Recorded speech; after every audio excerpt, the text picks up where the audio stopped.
o'clock, and it's time for the start of our meeting.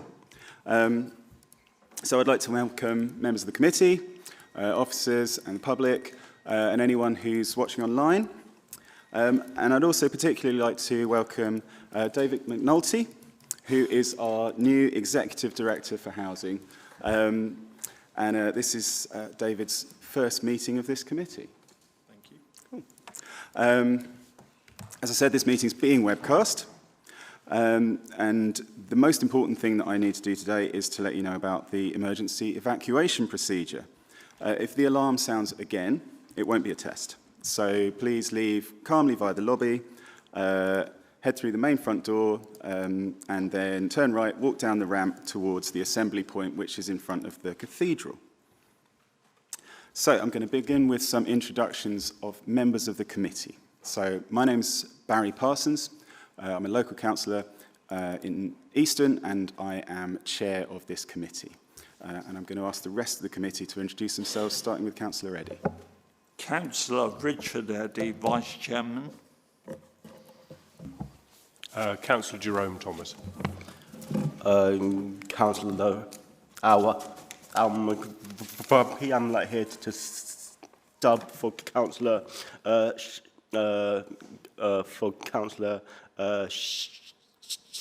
Chabadala.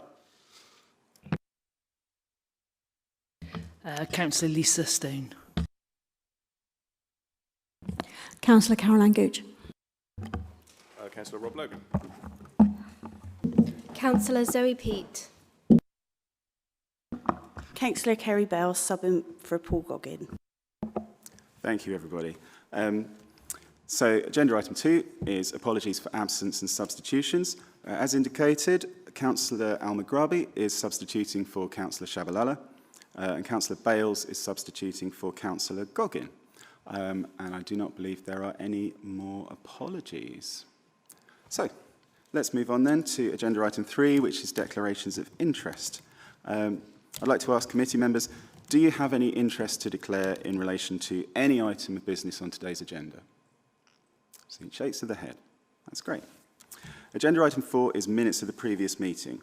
Now, unfortunately, because of staff absence, we don't have the minutes of the February meeting for approval, but I'm going to ask the committee to approve the minutes from the meeting that was held on the 19th of December 2025. So I would like to move that set of minutes from the meeting on the 19th as a correct record. Seconded, Chairman. Thank you very much, Councillor Eddy. Committee, are you content to confirm both sets, this one set of minutes, in fact, as a correct record? Aye. Wonderful. Thanks very much. So I will sign those then. Next agenda item is Chair's announcements. I don't have anything in particular to announce, except to say that because we have a pretty packed agenda today, we've got a lot of items on, and I would like to try and make some time for a comfort break for the convenience of members and others present. I will be trying to restrict the length of every item. So if I can ask officers, try and make sure that your presentations are concise, and responses to questions likewise, and members also. It may be that I don't get round to everybody who has a question or statement on every single item, but I will be trying to make sure that everyone gets a fair crack at the whip. Great. So that's the end of Chair's announcements, and our next item is item 6, which is public forum. We have up to 30 minutes available for public forum. Questions and responses have been circulated to committee members, and they've also been published on our website. Every questioner is permitted to ask up to 2 oral supplementary questions in total, if you wish. So if you've asked more than 2 questions in advance, you still get 2 supplementaries, which must arise directly out of the original question or the reply. So entirely fresh questions on different subjects aren't permitted. It may be necessary for us to follow up with you in writing if we can't get you an answer here today. So, we received 13 public questions, and 2 people have indicated that they are going to be present today and would like to ask follow-ups. So I'm going to move straight down to questions 8, 9 and 10, which are from Dan Ackroyd. Dan, you've received your responses in writing. Hopefully you've had a chance to read those. So now's your opportunity to ask any follow-up questions you'd like to. Dan. Yeah, thank you. For my question 8, where I was asking about whether the project was reset, I don't fully understand the answer given. It talks about none of the work's being lost, but it doesn't say whether that work is actually being used or not. So I guess if the consultants are here, I'd really like to hear from them when they came in. Yeah. What did they say to do to like reset the project from, or did they just pick it up and run with it, or what was the actual process when they got involved? All right, thanks, Dan. I'm going to ask Charles Brooks to respond to that, if that's okay, Charles? And if you'd like to introduce yourself, and the same for all officers, actually, when you speak for the first time, if you can introduce yourself and your role, that would be really helpful. Thank you. Hi, Charles Brooks, Project Director for NEC Project.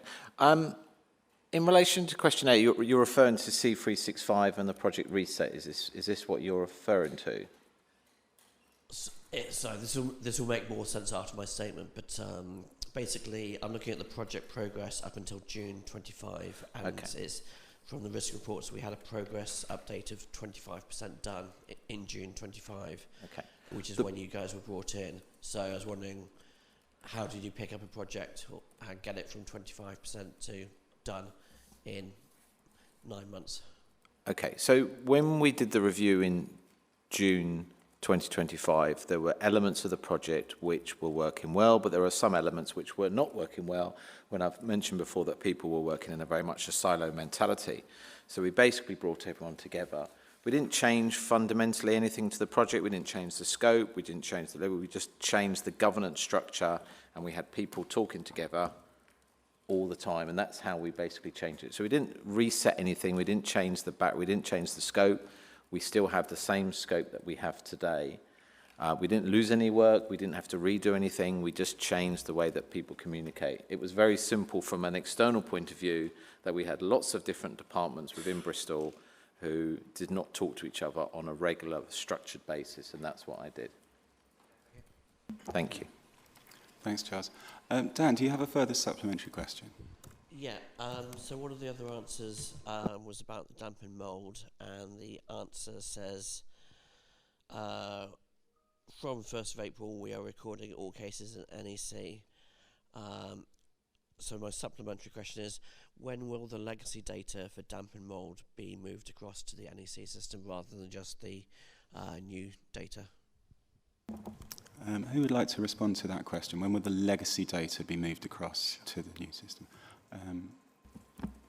So we're working on the damp and mould as we speak. That data is actually being checked and assessed and being loaded into NEC as we speak.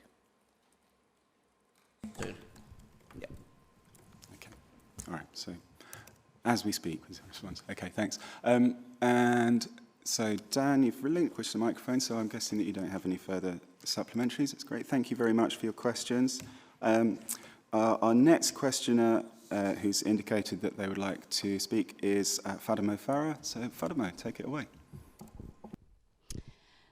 Good morning. I have asked, I've been working with a family who have severe damp and mold. They have provided the healthcare professionals advice to the housing, schools, every professional who can support them. They have provided a letter, the concerns that they have for this family.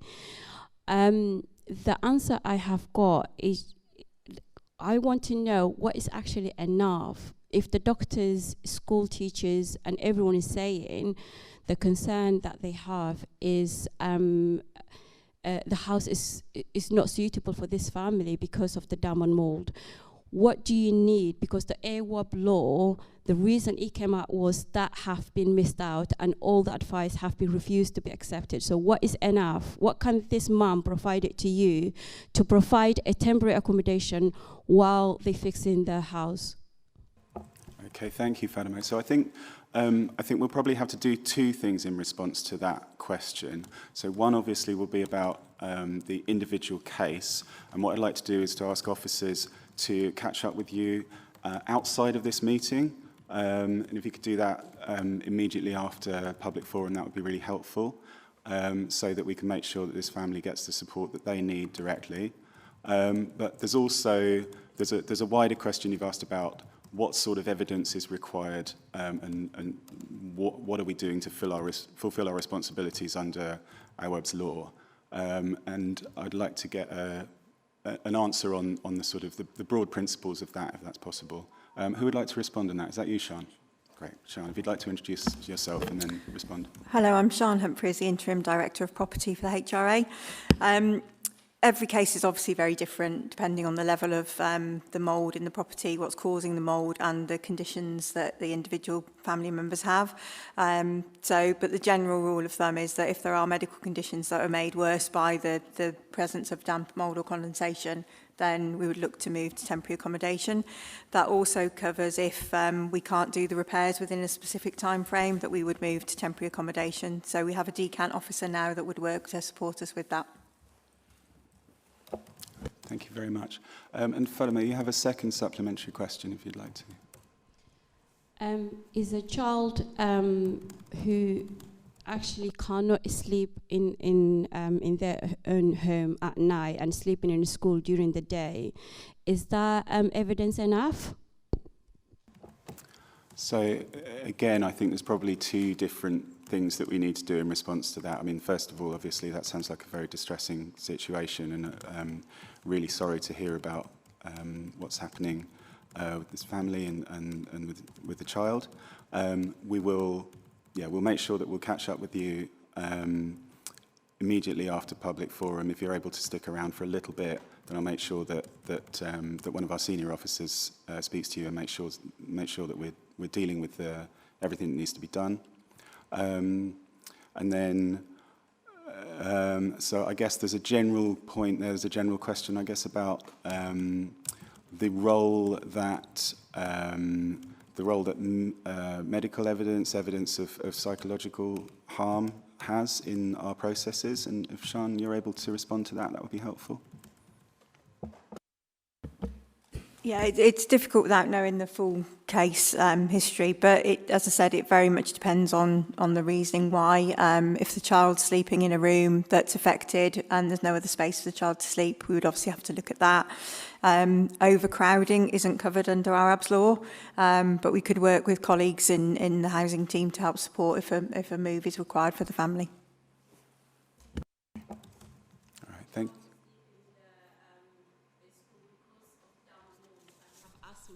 I have given you every opportunity to support that family, but that have been ignored.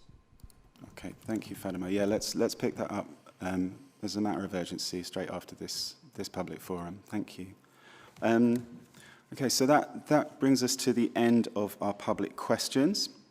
No one else who submitted a public question in advance has indicated that they would like to speak. So I'm going to move on to statements. We've received 4 public statements for this meeting, which you can read in your packs. And of those, one person has indicated they'd like to speak to their statement, and that's Dan Ackroyd. Dan, you can either read out your statement, or if you prefer, you can speak to it in a more generic way, general. Cool. This committee is not being adequately informed. It is not able to make a decision that is informed. I went back through the reports to see what was said about the NST system. The only things that I could find were the risk reports where, for a project that was meant to be completed in December 2024, the progress made was June 24, 3%, August 24, 25%, March 25, 25%, June 25, still 25%. The decision to bring in external consultants due to the late running of this project should have been brought to this committee. A late running project has financial impact. I am still mystified by the urgent decision taken last year to increase the funding for this project.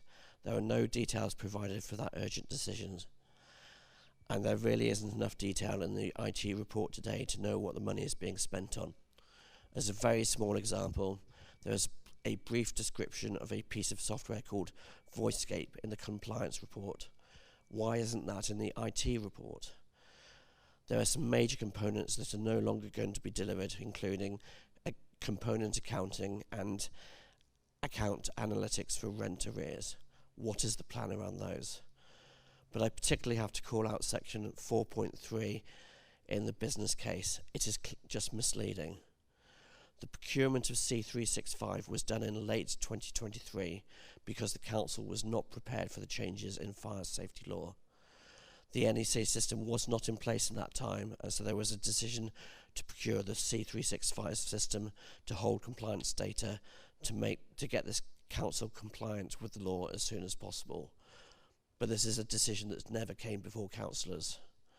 This committee is not getting accurate information in the reports and so cannot make an informed decision. This is unacceptably bad governance. Thank you very much, Dan. That concludes our public forum now. As indicated, Fatima, if you're able to meet with one of our officers outside of the chamber after this, that would be really helpful. And Dan, thank you for your scrutiny of the IT program as well, and hopefully we'll begin to get some answers to some of the things that you've raised in the paper that we're hearing later on. So, agenda item 7 then is the 2025 to 26 period 10 financial forecast report for the HRA and General Fund Housing. This report presents the Housing and Landlord Services financial forecast at period 10 against the approved budget as at the end of January 2026. It's for information only, and the officer recommendations can be found on page 25 of the reports pack. I'm going to ask David McNulty, who is our Executive Director for Housing, to introduce and outline this report.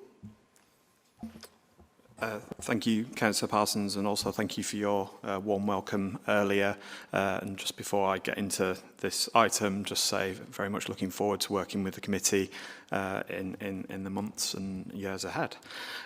So yes, in terms of this item, this report provides the period 10 finance update for the revenue and capital forecasts for both the general fund, housing, and then also the housing revenue account and the movements between period 9 to period 10. It contains 2 appendices and the request of the committee members that cover the impact of the additional homelessness funding announced post-budget approval and the impact of rent convergence on the HRA.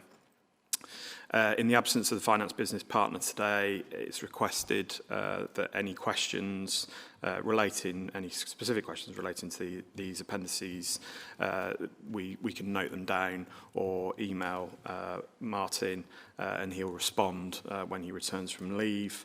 But I'll go over a few highlights now. So the general fund revenue shows a forecast overspend of £500,000 and the capital underspend of 7.8 million.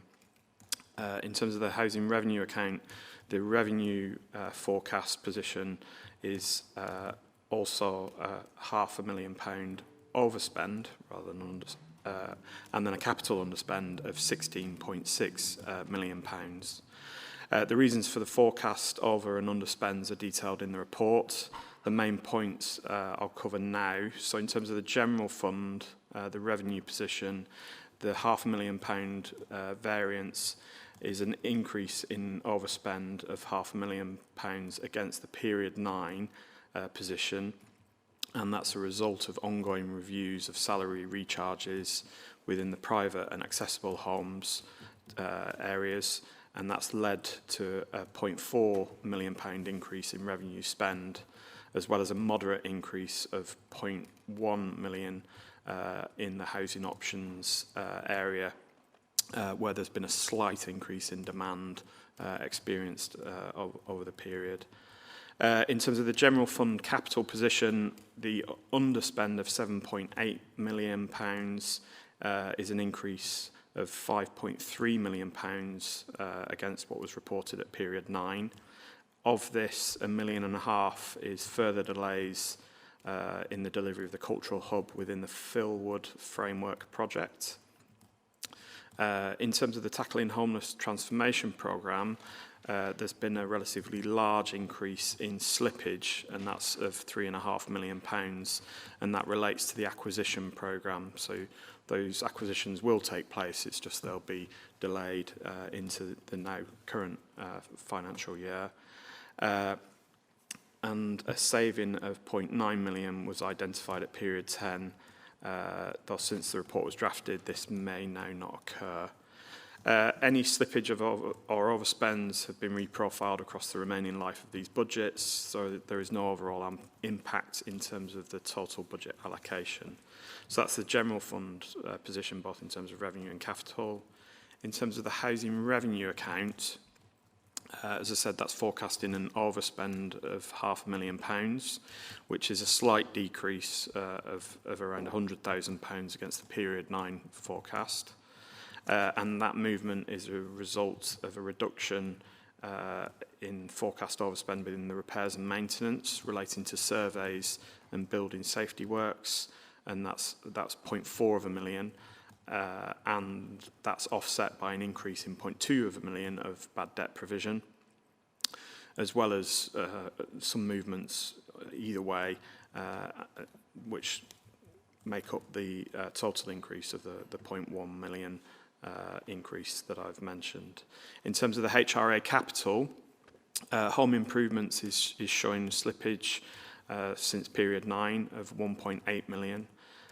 This reduction in spend is as a result of a £500,000 decrease on replacement of windows due to some procurement delays, £500,000 on roofing works, which was not previously identified due to contractor resource constraints, £0.2 million on kitchen replacements as difficulties in gaining access to properties has been experienced, which has had an impact on the overall programme. A reduced take-up on bathroom replacement programme, also contributing to a £0.2 million reduction in spend. And then there's a £0.2 million reduction in the Rope Walk house refurbishment. Delays on the neighbourhood investment, giving a rise to a £0.2 million forecast spend reduction, and a reduction that was previously reported on the Bishport 5 refurbishment of £500,000. Some of these are offset by increases to overspends of 0.6 for the external major repairs, particularly cladding remediation, though additional funding has been secured to cover this. 0.2 million at Walwyn Gardens as a result of project overruns, and 0.2 on major adaptations due to an increase in demand. In terms of the new build and land enabling, is reporting an increase in slippage in a position of 0.9 since period 9. Leinster Avenue has been impacted by severe weather delays and utility issues, resulting in a slippage increase by 0.8. A large issue on the Edaroth site has been impacted by the practical completion, and spend this year will therefore be 0.2 million lower than previously forecast. And the Cameron Centre has been seen ongoing delays, which contributes to a further 1.1 million slippage since period 10.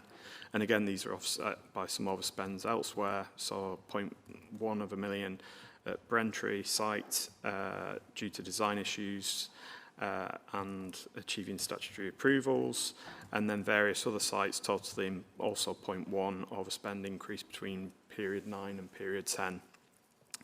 In terms of capital receipts, at period 10, the HRA has received 15.6 million of capital receipts, which is an increase of 1.4 million.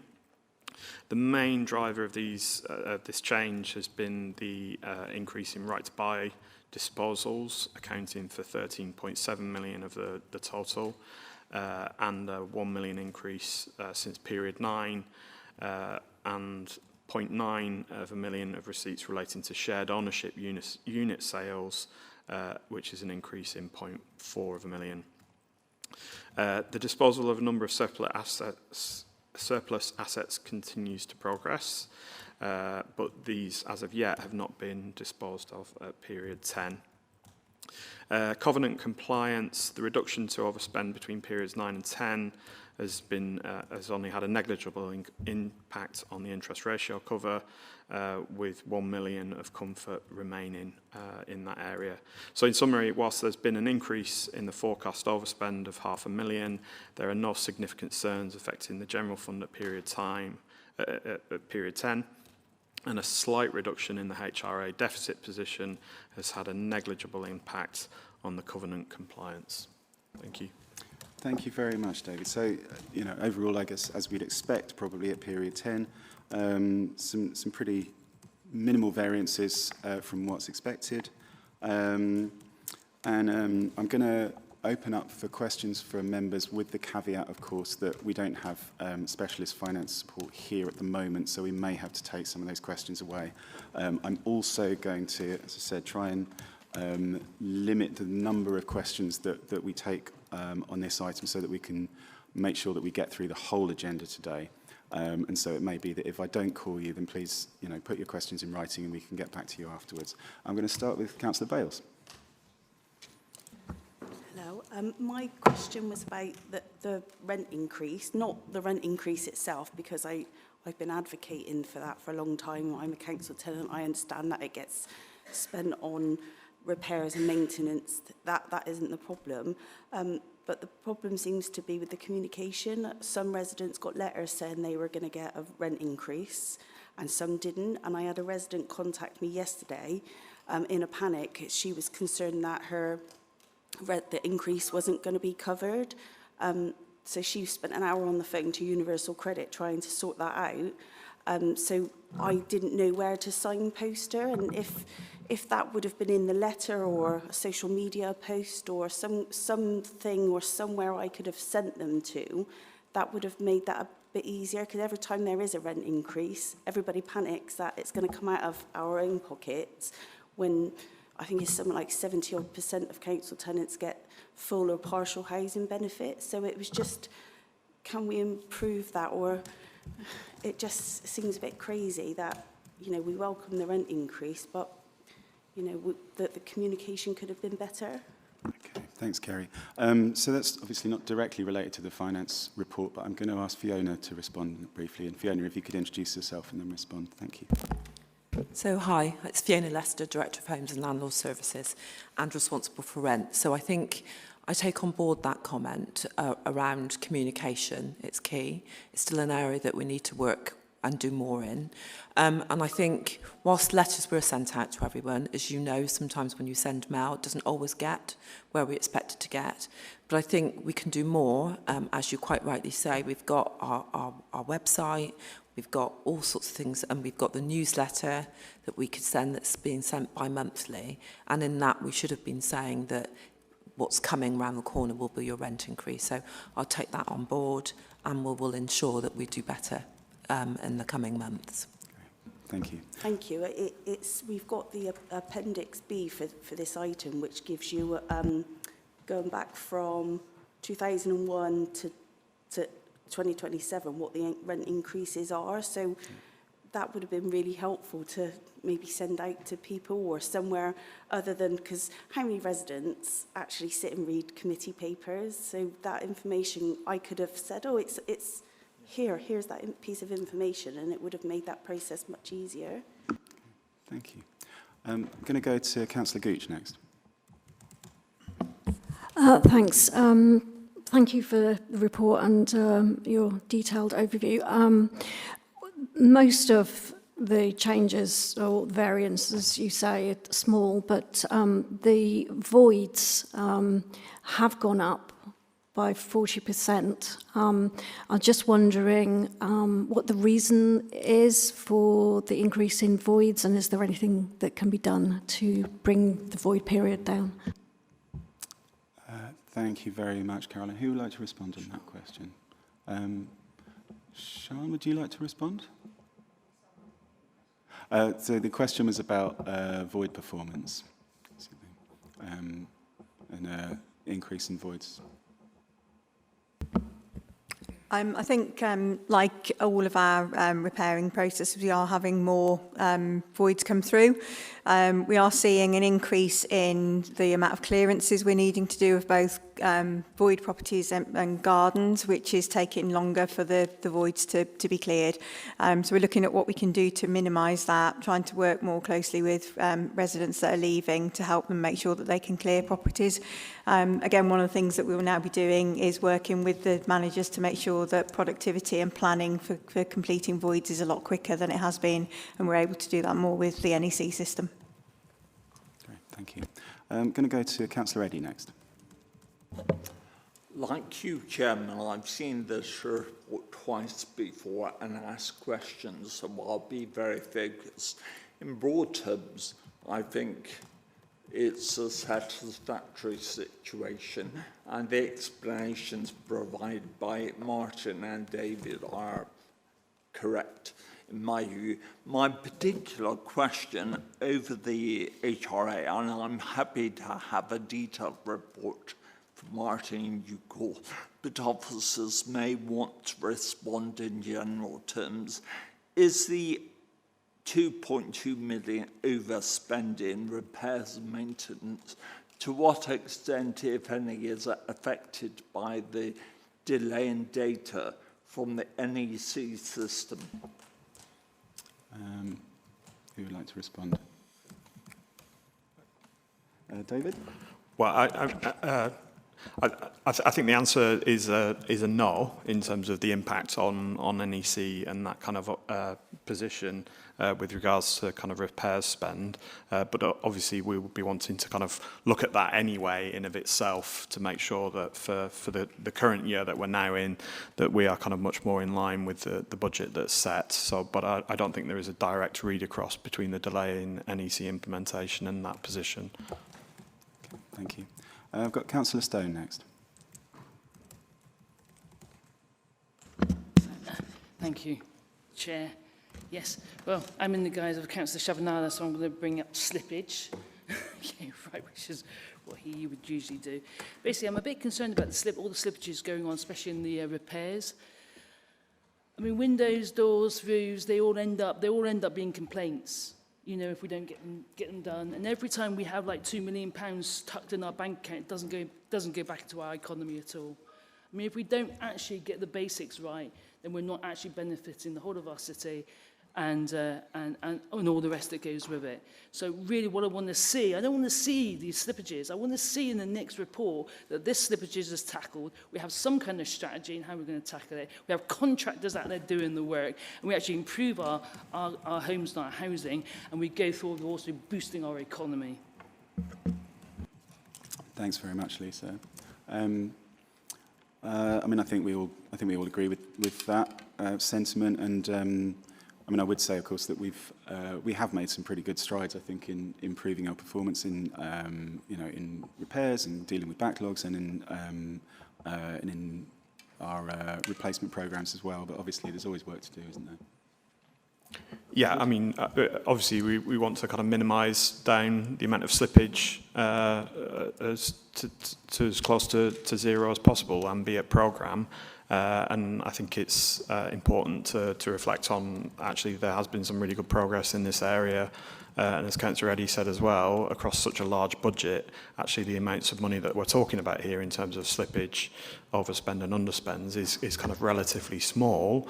But as I say, having said that, we do want to kind of work to programme, because obviously, as the Councillor's question at the heart of it is absolutely right. There's an expectation with residents, if we've said we'll do work, that we'll do work at the time that we've said. So we want to achieve that, because like you, we want to minimise down the amount of complaints that we do get through. But I don't think any of us with the best will in the world, I'm afraid, could sit here and say that there will be never any slippage across any of these programmes, because there's a number of different variables, some of which we are in control of and need to improve, but then there's also factors that are sometimes beyond our immediate control, that despite best will in the world, we can't always deliver to programme and to time. Thank you. I've got Rob next, and after Rob, I've got time for one more question. So I have a feeling I've missed a hand. Who have I missed? Okay, maybe not. Rob, I think you have the last question on this item. Thank you, Chair. I think Martin should be congratulated for a really clear report. So thank you for that. If he's watching back when he comes back. He does. I wanted to talk about capital slippage because, ironically, most of it's in Philwood. It's nice that you're trying to spend money in Philwood, but we need to get over the line. So the first on the general fund capital, that is about the Philwood Community Centre. So my I know about that because the engagement with members has been really good. So my understanding is there's a delay for completion from July of this year to October of this year. I'm not anticipating a delay before that, so I'd like confirmation that that is what we're all on the same page in relation to that. I am aware of a claim from the community centre about a consequential loss in relation to trading, so I'm not sure if an answer has been given. I don't necessarily want the answer today, but I want confirmation that an answer will go to the community centre in relation to that. My second question is about the HRA capital, which is there is a delay, I believe, to the Leinster Avenue new build project. Members know a bit less about that, so we haven't been, that was news to us on the report. So I think it will be good either now or subsequently to know what the position is on that project and actually when expected completion will be. Yeah. Absolutely. Yeah. Well, let's make sure we get a briefing to ward members about Leinster Avenue and about the community centre as well. I think your point about consequential loss is really important. Actually, I think we need to make sure that we're nurturing and supporting our community organisations and that any impact on them, is minimised. So let's come back to Rob and ward members on that, shall we? Yeah. Great. Thanks very much, everybody. I'm just going to read out the officer recommendations for this report then, which is that the committee notes the report on the P10 forecast and the associated appendices for housing and landlord services. Thank you. So that's the end of that item. And we're going to move on to agenda item 8, which is the performance management report for quarter 3, 2025 to 26. This report presents the latest quarterly performance measures with a focus on Tier 1 measures, and we might need a brief explanation of what Tier 1 measures are, including business plan metrics and actions, plus selected Tier 2 metrics. It's for information only, and the officer recommendations can be found on page 39 of your packs. I'm going to now invite Fiona Lester, who is Director for Homes and Landlord Services, to introduce and outline this report. Thank you, Chair. So I'll proceed on the basis that members have already reviewed the details of the outline report. I'd like to draw your attention to 2 key areas, really. Well, 3 key areas. So I draw your attention to the fact that the current report fails to provide metrics for 5 key areas, and this is due to delays attributed to the transition to the new IT system. Our HIIT programme colleagues are working really closely with colleagues in data and insight to resolve these issues so that we can provide year-end reporting and provide data to support our year-end returns. But I want to note 2 specific areas of concern and just share with you the actions that are taking place. Whilst overall, so thinking first around satisfaction with BCC as a landlord, where the target is 76%. Whilst overall satisfaction is below target, we've seen a slight improvement on the time from last year, which was 62%, and now we're achieving at 63.3%, which remains higher than our comparable core cities, whilst not perfect, higher. Whilst outcomes are showing positive feedback around customer service, both ASB and complaints handling remain an area where residents are telling us that they remain very dissatisfied. So I wanted to share with you just some of the actions that are taking place as a result of that. So the ASB service, this was previously managed outside of Housing Landlord Service, outside of the Directorate. So this has been transitioned just recently back in-house so that we can align and embed behaviours and activities. So we're working really closely to review current practices and the procedures with that team so that we can enhance the customer experience. In relation to complaints handling, we've carried out a review of other core cities so that we can understand the way that they operate and handle complaints within those core cities. So we're looking to at the performance of their complaints handling structures. We are going to use this information to review our case handling structures, and we aim to create a centralised customer experience team where we'll be able to manage the behaviours and the outcomes for residents, for members, and for stakeholders, and so that we can hold ourselves accountable and show clear ownership, and we can have a place where complaints can be housed. We will then be able to make sure that lessons are learned, and we can evidence that and ensure that we embed those change behaviours across the service, and then make sure that we're able to capture and use the insight that we capture to influence future change. And at the moment, we're not able to do that because we're quite sporadic in our approach. And the second area I'd like to just cover really is around response repairs, completing within targets. The target there is 90%. We were unable to report on this last year, you will see from the report, but current performance is at 68.9%.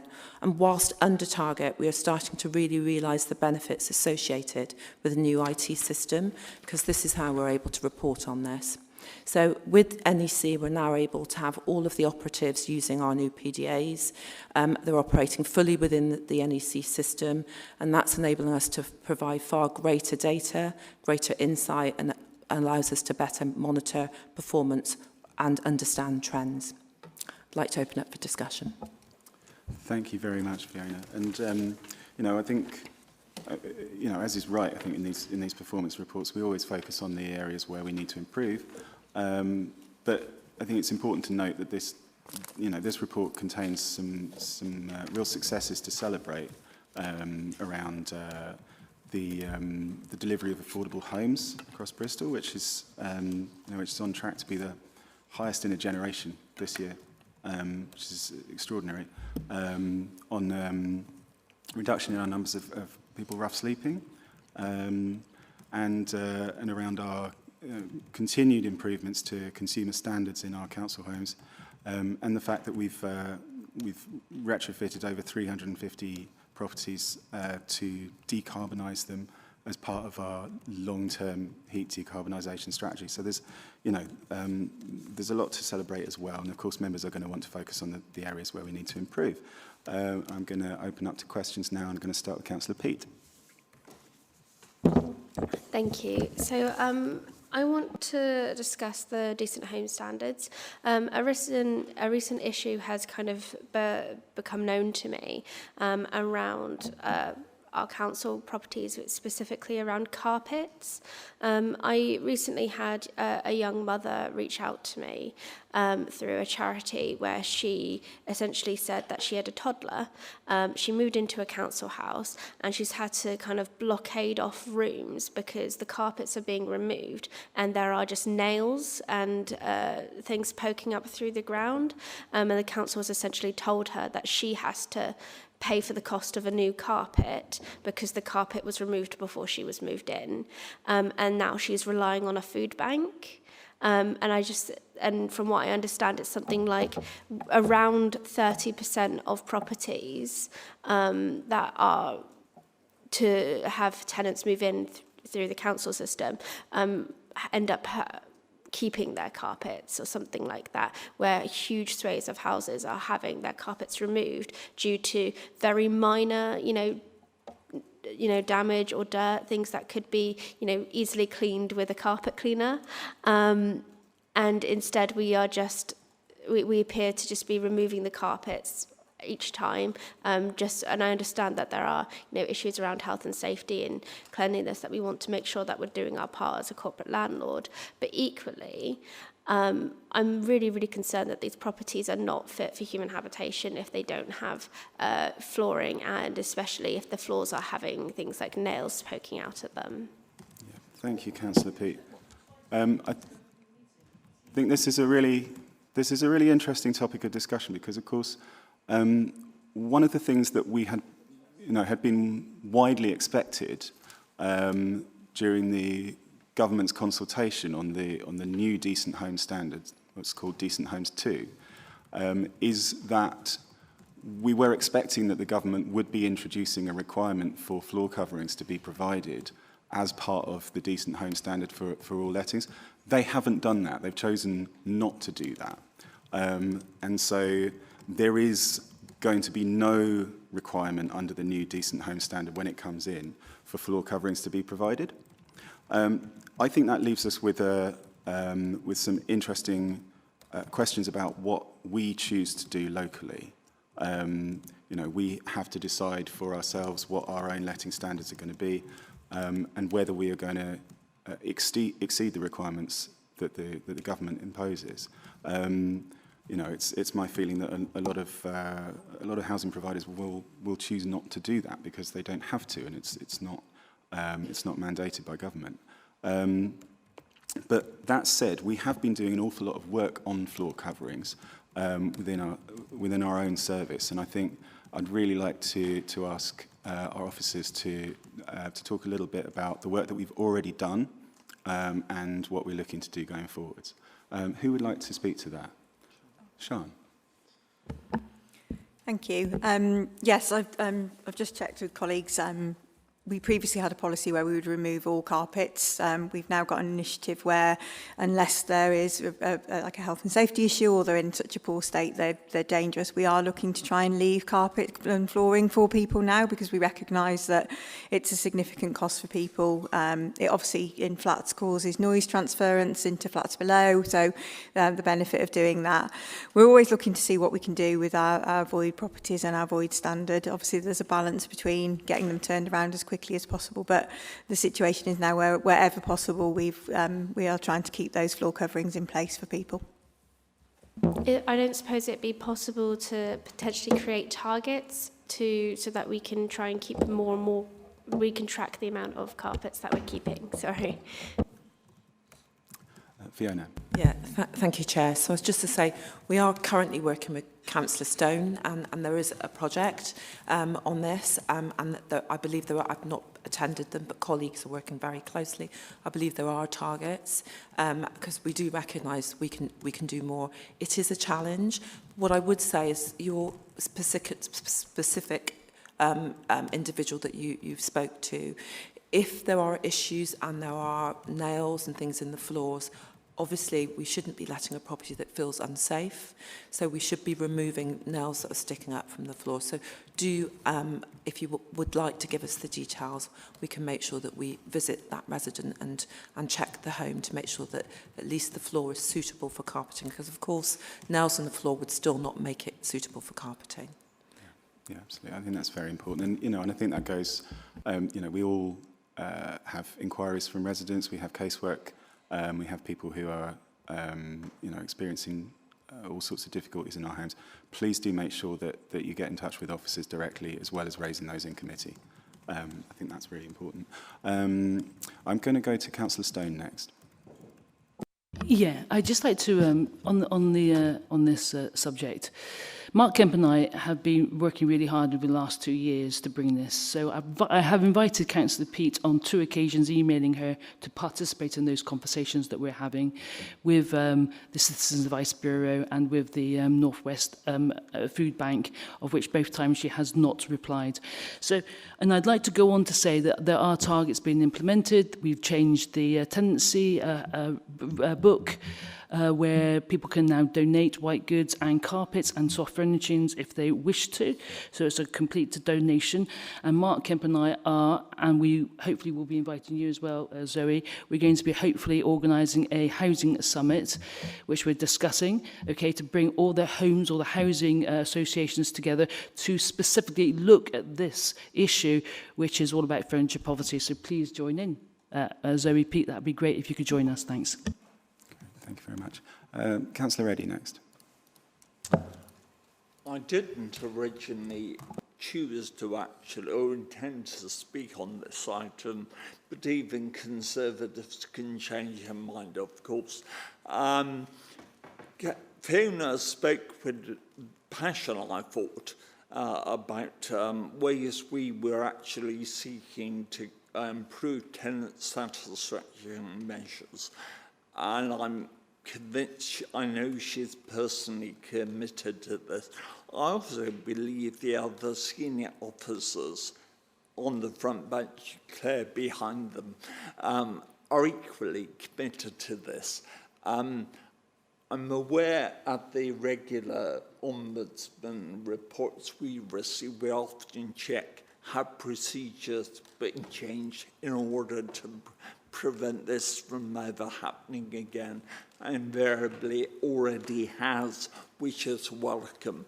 But I do think really it comes down to one. I know, speaking to Fiona and others, it isn't an overnight solution. It's a long march. But it is a reflection of cultural problems in this exec directorate. And I do think ultimately, whether at a high level, it needs to feed down clearly to cultural change, because too many people, in my view, don't put our tenants' requirements at the very epicenter of what we should be achieving. I believe the senior officer corps are actually more committed to that, but I do think that it's not a question, but it's more a point. Thank you very much, Councillor Eddy. And I think, yeah, absolutely. One of the things that I think we are trying to do, and that is sort of something that is a broader change across the sector, is we do need to work harder to improve the culture. We need to make sure that really residents' experiences and residents' voice is at the heart of absolutely everything that we do. And we're going to be bringing forward a resident voice strategy to our next committee as part of that work. Councillor Logan next. Thank you. Wanted to ask about gas servicing. So one of the things that comes out in the report is I think it's 80% compliance with gas and smoke detector servicing for something that should be 100%. This is a health and safety measurement that isn't supposed to be optional. And the thing that strikes me is that the commentary is impacted by the IT change. And I can see why delays in rolling out maybe improvements to work scheduling might have prevented the performance to get better, but it's surprising that it would have made the performance go down. So how confident are we that that position is going to improve? Thank you, Rob. Sian. Thank you, Councillor Hogan. Yes, we are very confident that we will be able to improve that. In fact, I think we're starting to see those improvements come through with the work we're doing now. With regards to the smoke detection, more of that was a little bit more about the data we were reporting, and I think that should be clarified by the end of this month. What we were doing was reporting a little bit extra and saying we weren't compliant. So we were actually looking at, have we got a smoke detection system in place? Is it compliant? Is it working? Yes, that's what the requirement is to be compliant. We were then looking and saying, right, let's record the date that it was installed and the make of the smoke detector. And if we hadn't got that data, we were saying we were non-compliant. So we're just adjusting that now. That data is great to have, but it doesn't show us whether we're compliant or not. So we were overstretching ourselves in what we were measuring. To be compliant, we just need to have a compliant system relevant to that particular property and that it works, and we were measuring more than that. So we'll be readjusting that and making sure that's reflected in the processes going forward. In terms of gas servicing, we had to move to a very manual system. Some of that has meant there's been delays in inputting some of the data into the system. Again, we're clearing that up this month. We've also now working very closely to make sure that the new process is in the computer system that works 100% and make sure there's no gaps in measuring timescales between letters. What we found is that we haven't been able to get the letters out to customers and residents to make sure that we're getting compliant with the dates, and therefore some of the days we've missed the target time to get out and do the servicing. So it's more about us being on a manual system and relying on getting information out to customers. So absolutely, we will absolutely get that back on track. In fact, I've going to be speaking to the team next week to look at how we can perhaps bring that a little bit forward by bringing in some extra resources for some contractors. Thanks. And Charles would like to come in on that point as well. Councillor, just to follow up the point on... Sorry, Councillor. Just to follow up the point on Sean's point as well, on the gas servicing. So where we are at the moment, we're literally working on it as we speak at the moment. We are trying to make sure that the gas servicing in bulk, sending out 300, 400, 500 letters, works in a test environment. And once that works to test, we will then deploy that to live. So what we don't want to do is just go straight into live. We're just trying to make sure that everything is working correctly, and we're working on it. We had workshops yesterday. We've got more work being planned next week. So we could easily deploy it to live. Craig won't be happy. So we just want to make sure it's fully working in test, and then we can deploy it. Gas servicing works on an individual one-on-one basis, but to deploy 500, 600, 700 letters, we want to make sure that's working in test, and then we'll copy that across straight to live. Okay. Thank you. I've got Councillor Thomas, and then I'm going to move us on. Thanks very much, Chair. Fiona, I wasn't quite clear from looking at the paperwork where we've got these missing metrics that you were talking about. Which are the metrics that are missing?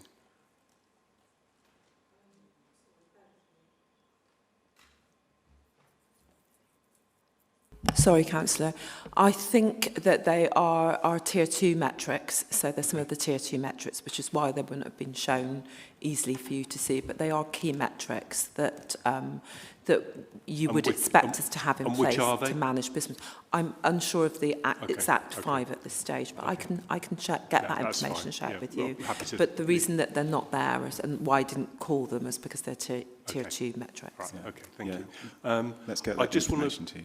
I just want to comment on, while anybody's sleeping rough is too high, just the kind of welcome, the kind of the being on target and better than target on the rough sleeping. Just that's so important.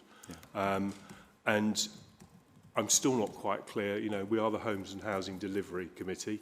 We've got 21,000 people on the housing waiting list. Yes, it's really important how we're doing on affordable housing, and it would be good to see how we're doing on housing starts in the city overall as a key metric in terms of making sure that, you know, we're doing our bit to make sure everybody can have affordable homes and good accommodation.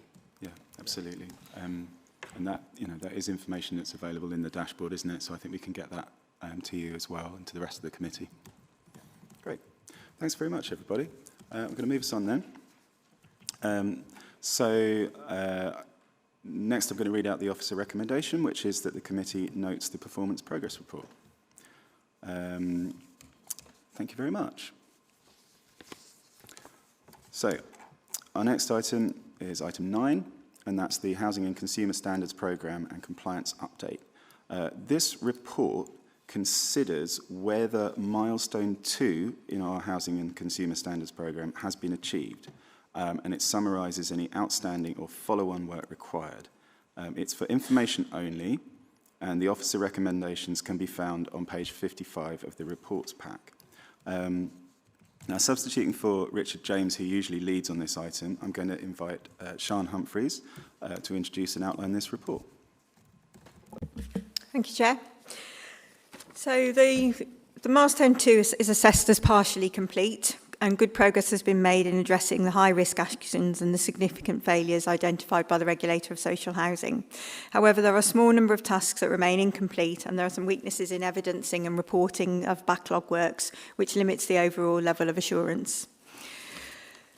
The Housing Scrutiny Panel have been working closely with us on this, and they can see that the Council is taking health and safety seriously, and they've reported they've seen increased activity in and around residents' homes. They've highlighted some inefficiencies in delivery and the need to improve the use of data and communication for those improvements. In terms of progress against milestone 2 actions, all 15 milestone 2 actions have been reviewed and RAG rated.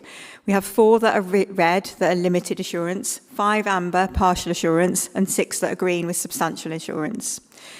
The overall programme RAG status is red in the current period and expected to remain red through April and May, primarily due to the incomplete status of milestone 2 and the landlord compliance performance challenges.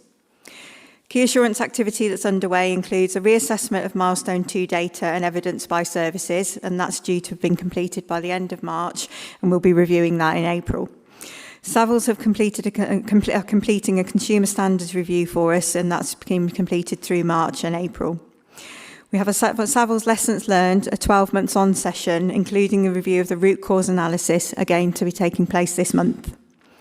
Consideration of the impact of these reviews on the improvement plan and potential for rebaselining with an updated report to the July 2026 Homes and Housing Delivery Committee will be brought following these reviews.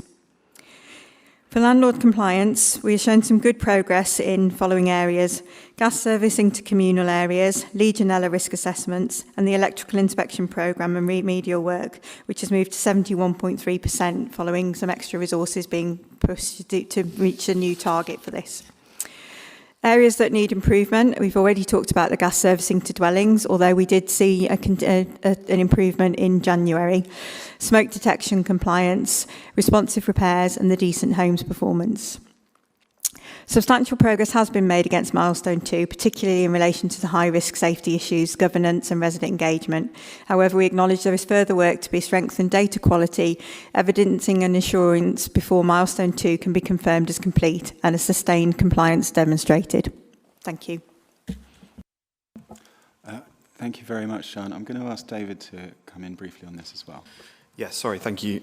Just really to emphasise that point in terms of the review of the kind of lessons learned and the root cause work. There was quite a bit of work when the judgment was first made around what had kind of caused, what was the contributing factors to that in terms of root cause analysis. So one of the kind of key early things that I'm really interested to work with colleagues and hopefully at some point kind of wider committee is around reflecting on those kind of root causes, and as well as the kind of specific milestone work which reports the kind of specific actions, is those kind of wider themes that kind of contributed to the position and the kind of progress against those areas. So just really wanted to emphasise the importance of that kind of root cause work and analysis, and hopefully, as I say, we'll share some of that kind of more widely as that progresses. That's great. Thank you very much, David. Yeah, I mean, obviously it's disappointing to have to report that we haven't fully met all of the criteria for considering milestone 2 in our programme to be complete. But I think there's a lot here that, again, we should really be celebrating. We're making huge strides in improving the quality of residents' homes, particularly around issues around safety. And I think one thing that will be really helpful, actually, and I would like to make sure it does happen, is that the members of this committee get to be involved in that work on the root cause analysis that David mentioned. I think it's really important that we can kind of get underneath the sort of the headlines and the figures and understand what led us to this, and how we're going to continue to improve going forward. And to that end, I think getting independent support from Savills is also really important. A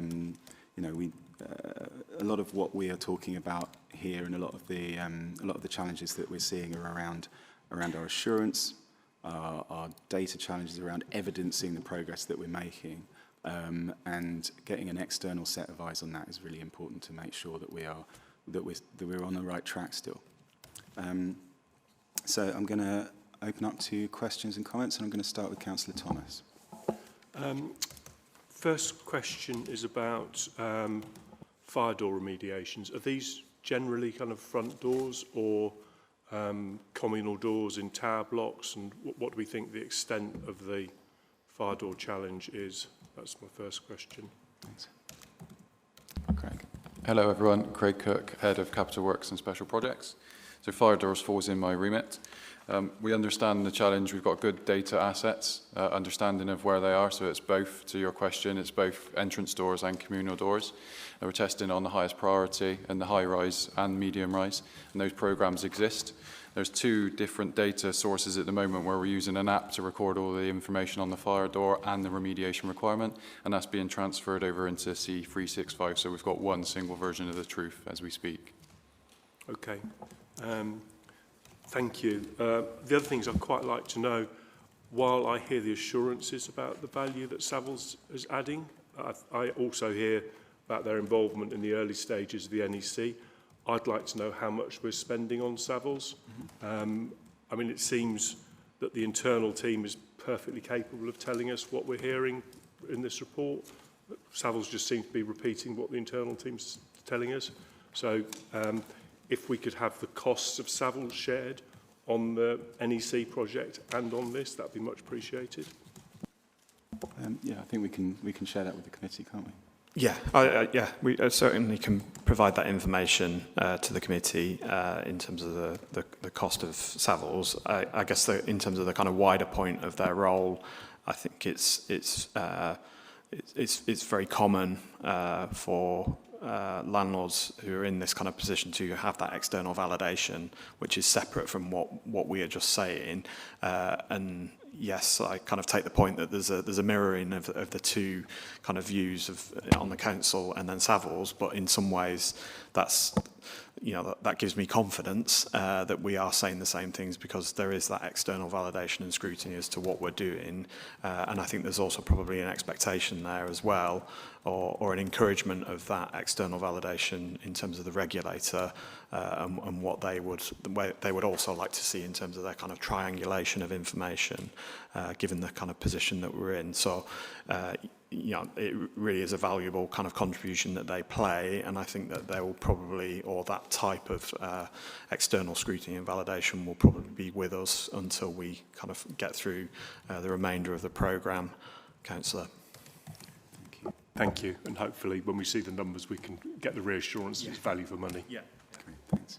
I've got, oh, sorry, Fiona wants to come in. Thank you, Chair. Just a point of clarity. So we haven't used Savills for NEC at all. Thank you. Okay, thank you. Councillor Bales next.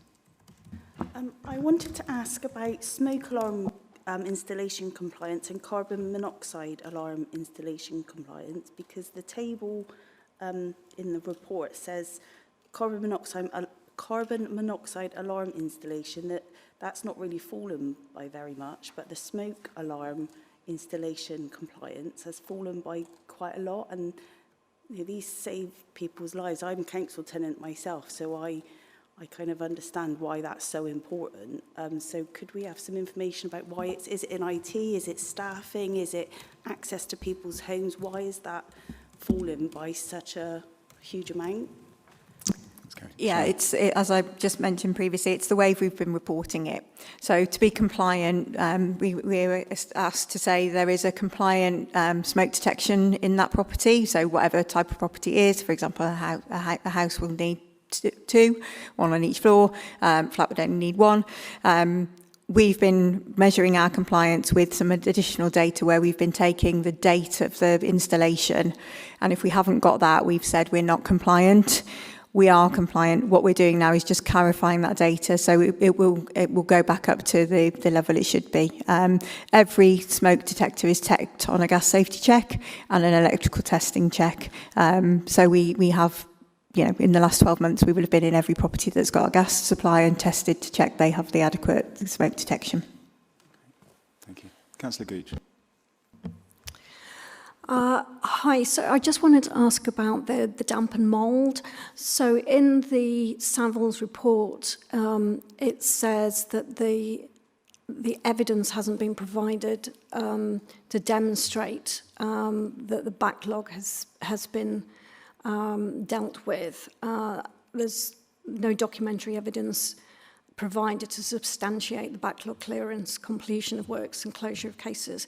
So I was just wondering whether or not we could actually have that, that data gathered and provided. Charles. One of the beauties of Wi-Fi here is I can ask questions and get answers straight away. So, plus I can't use my microphone. There you go. Okay, so damp and mould, here we go. Basically, as of the 1st of April, all damp and mould cases are now logged in NEC. So there was a question earlier that came up. So it's as from the 1st of April. What we've found out is that prior to that, there were some gaps in that data, which has now been retrospectively done. So as from the 1st of, any new case from the 1st of April is now in NEC. We're doing some work to improve the processing time to get some more accurate reporting. So going forward, any new cases will be managed completely in NEC. All previous cases are in NEC, but obviously there's some data which we are now retrospectively putting in. So hopefully that answers that question, that this will be managed now solely within NEC. Okay, thank you. And Sean. Yeah, just to add to that, we didn't have the evidence at the time we gave that Savills did their report. It was that it was in the old system. We needed IT support to help us get that report out. We've now got that. That's now been analysed, and we will be able to respond to say what we've completed on that. So we do have that data now. Thank you. Councillor Peake. Yep.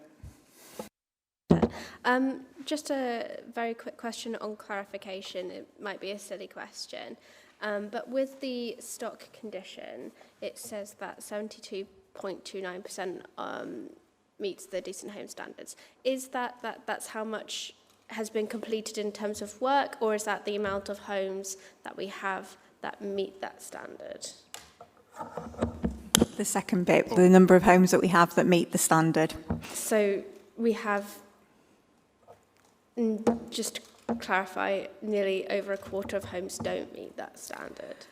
Yeah, we've. I think we mentioned it in the last committee meeting that we've now increased the number of stock condition surveys we're doing, and that has brought down the number of compliance. A lot of it is failing on thermal comfort, as we thought it might, due to the age of the properties. So now it's a question of, we've got more data now, so it's a more accurate reflection on the number of properties that are doing that, which will allow us then to address the programme to make sure we can get those up to the right standard. Thank you. Yeah, and that's really the key point, I think, with the condition surveys programme, isn't it? That previously, because we didn't have a programme of stock condition surveys that was ongoing and that was providing us with the evidence that we needed, we were reporting actually very high levels of decency in our homes. That wasn't accurate. What we have now, because we have been conducting many thousands of stock condition surveys and surveying our homes, is a much more accurate reflection of the condition of the homes that our residents are living in. And what that means is it will guide the investment that we need to make, particularly, as Sian said, to make sure that the thermal comfort in those homes, that those homes are warm enough for people to live in comfortably, and that will support people's health. So that's going to be a big focus of our investment over the next decades probably, but certainly over the next few years. Okay, I'm not seeing any further hands. I don't think I've missed anyone. So that brings us to the end of this item. I'm going to read out the officer recommendations. And then I'm going to suggest that we take a brief comfort break. So, the officer recommendations in this report are that the committee notes the status of the Housing Consumer Standards Improvement Strategy Milestone 2, which is in sections 1 to 5 as set out in this report, and notes the status update for the programme as a whole in section 6, notes the latest landlord compliance performance report in section 7, and then I would simply like to ask the committee to note the report. Wonderful, thank you very much. So it's now 11:13. I'm going to suggest a 10-minute break, so could we be back by 11:23 for our next item, please? Thank you.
So while everyone's taking their seats, I'd like to advise the committee that this report provides an update on the progress made to date on the delivery of the NEC IT system and evidence base and justification for the funding needed to deliver the programme in full.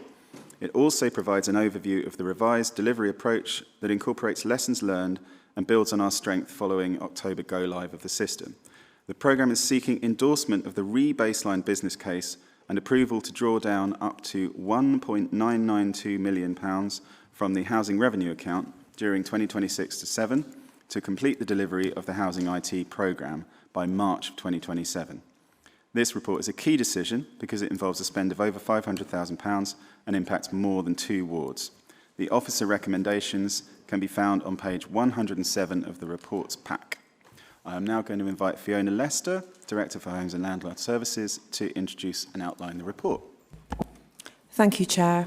So again, I'll proceed on the basis that members have already reviewed the details, and then I've got a few short things to say before I open it up to questions.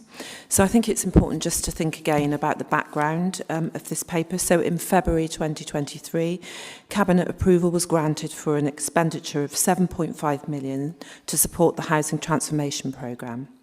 In December 2025, an urgent decision was taken to approve a further spend of £1.25 million as a result of additional resource requirement required to ensure the capability to continue delivery of the programme activities post-go live.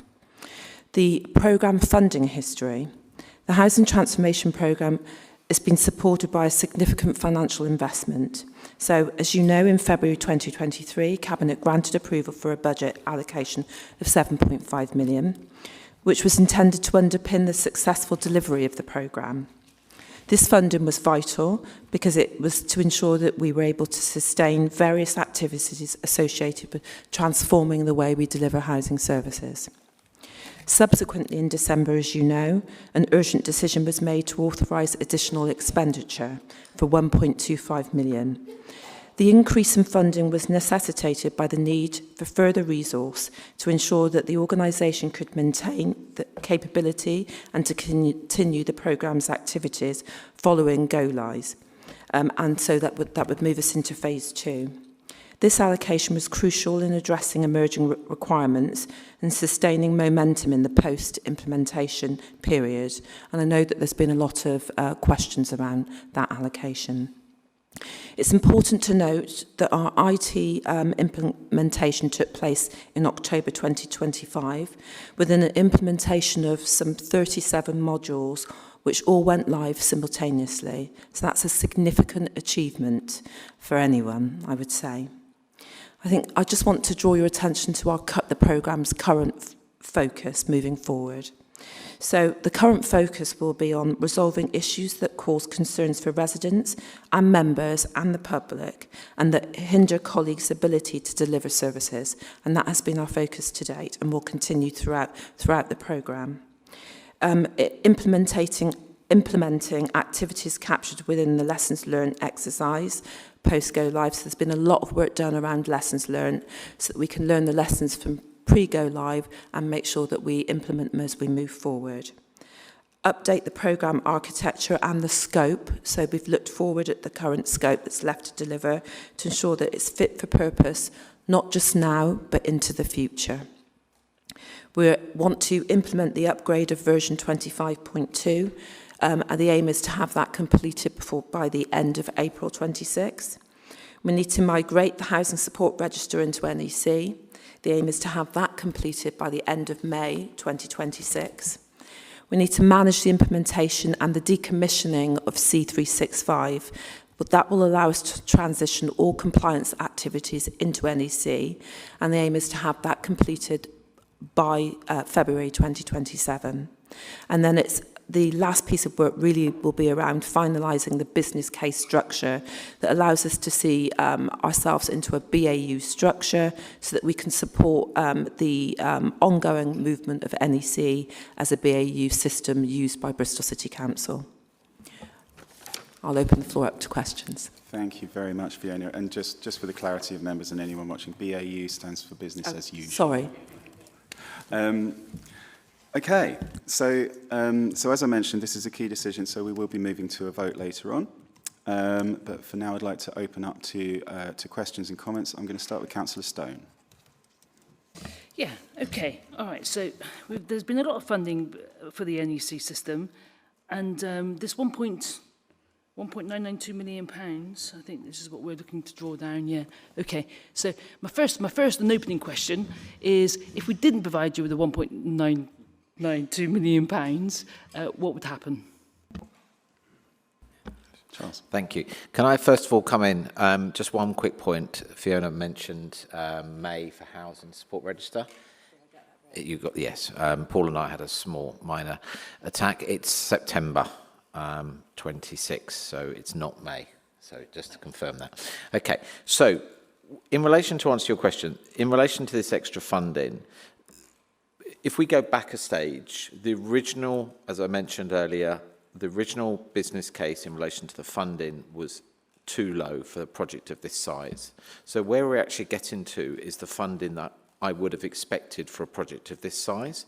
So we're actually aren't asking for anything new or different. We're actually asking for something which is more realistic. I think it's important to note that the NEC contract was a fixed price contract. That contract has not increased in value at all. It is the same value as it was. The other thing we need to bear in mind is when the requirements for this were done in 22-23, since then we've had a lot of new changes, both legislative, government changes have come in relation to regulatory and obviously all the reporting that we need to do. That wasn't taken account of at that time because we didn't know that was going to be required. So to answer your question, we are getting to a funding model of approximately just around 10 million. If I'd been brought in to do a business case for this 4 years ago, I would have said you need a budget of around about £10 million. I would have said that, and that's pretty much where we are heading towards. So we're not looking for anything out of the ordinary, we're looking for something quite realistic. Yeah, but let me just I'll ask the question again. So what would happen if you don't get the £1.992 million? If we don't get the £1.9 million, then the project would basically have to rely on using all internal staffing, and it will mean that project will not be delivered later this year. It will continue to be delayed, and other modules will not come in on over time. We won't be able to complete the housing support register because we're relying on external resources to get that data in. We won't be able to complete everything with 365 because we're using external resources at the moment. Our model is we've brought in more and more internal staff, but we're still relying on expert skills for loading data, doing more complicated tasks. If those were taken away, we wouldn't be able to deliver that, and then we'd have to rely on trying to get that done internally, which would mean having to learn new skills and be more reliant on maybe NEC to do these tasks, which would be more expensive. This is to really clarify it, though, to be honest with you. So how much would that cost? How much would that be? What would be the cost implications? It would be. Would it be more than £1.992 million? Well, you would have a project delay if you've got a contractor loading data in for housing support register. If we look at that as a very good example, that is someone who's an expert who is able to do that. If that skill is not available within the council, we wouldn't expect that skill to be available in the council. You would have to recruit someone. That post could be £70,000-80,000 plus. That's more expensive than a contractor for a period of 6 months, but it would take them time to learn that skill, whether you could recruit that role in such a quick time. We then have end of contracts with CDP Soft and everything else which we need to bring in line. So what we're trying to say is delivering that for those, if we don't, we're going to have to rely on internal staff.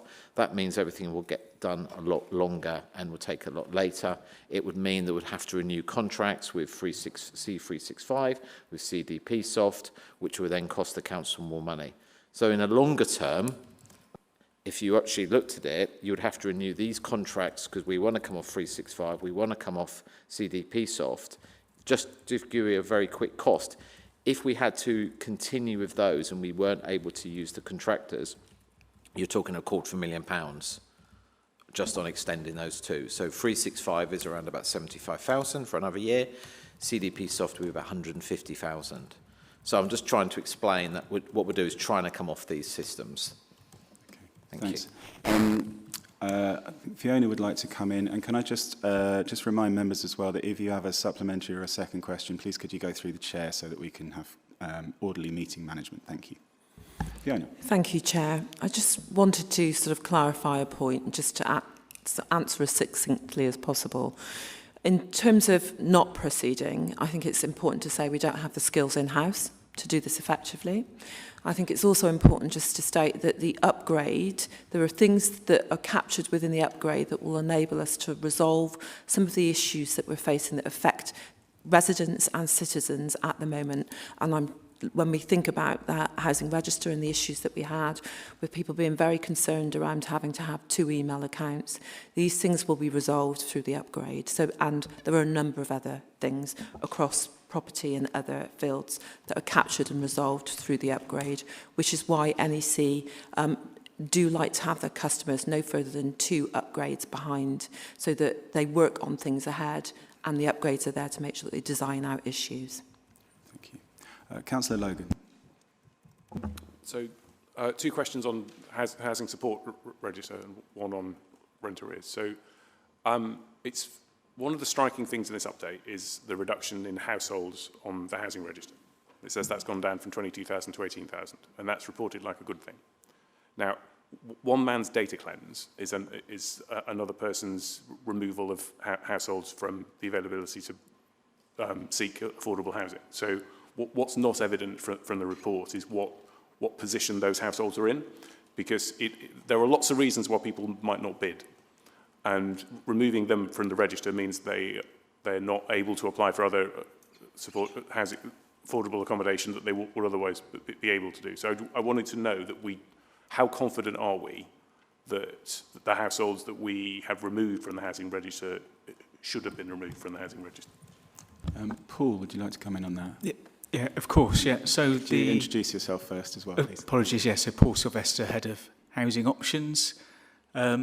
Yeah, thanks for the question. The households that were removed from the housing register only people in band 3 and 4 who haven't bid for 2 years, and that's in line with our policy. We wrote to everybody to tell them that we've done that, and if they wanted the application to be reinstated, they simply had to contact us, and we'd do that. And we have done that in a number of cases. Okay, that's really helpful. And you had a second question. So, yes. So I think Fiona mentioned the 2 email thing. And I think there's an indication in the report that would be resolved in May. So I just wanted confirmation that was likely to happen.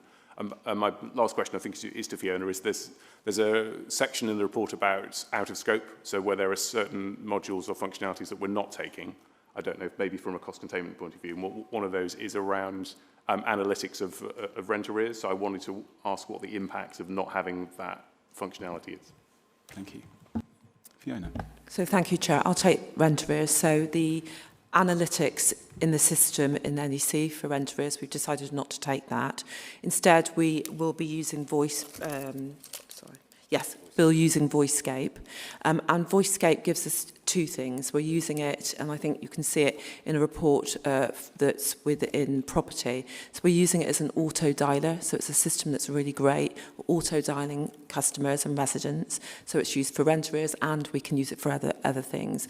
But it also is a rent analytics data. So we're able to have a contract that enables us to use it for both items. So in terms of value for money, it was seen that VoiceScape gave us that ability to cover 2 things. Thanks. And the other question was just assurance about the 2 email issue being resolved. I'll come on to that. Can I just add a point as well, Councillor? On the rent arrears analytics tool, the sector, most organisations have some form of rent analytics tool, whether that's an in-house or whether that's for a third party. So it's very, very common. There are about there's actually 2 main systems in the sector, and Bristol have gone with one of those. So it is very common for organisations to have these third-party tools. What we normally see is they will have them for a period of 2 to 3 years. They'll improve the arrears, then they'll try and manage it in-house, and then they will review that position. So these aren't always something they'll have for forever. It's normally to kind of help with that rent arrears. In relation to the email, so with the version upgrade, one of the main enhancements is that all duplicate records are being identified as part of that upgrade. And we already have this now in test, so we've identified that if we have 2 Councillor Rob Logans on the system, we can see we have 2 Councillor Rob Logans, and then we're identifying which is the more accurate councillor and which is the inaccurate councillor, and then we're making those amendments. Now, some of this is going to be automated, and some of this will be done by manual work by staffing, and so with regards to like housing support register and so on, we're actually checking all of those accounts. So we just don't want to make an assumption to say, right, that account is wrong. There's a mixture of automation but manual check-in, and the reason we're doing that is because we don't want to suddenly take someone off the system where they shouldn't have been taken off. So that's why we are doing that manually on that. Thank you. Hopefully that answers those 2 questions. Great, thank you. Councillor Al-Maghrabi. Yeah, sweet. That's great. Thank you. I'd like to ask if it's expected that this is the last amount of extra funding for this IT for this IT system upgrade. And if not, then where is that cash where is that funding actually going to come from? And if not, how much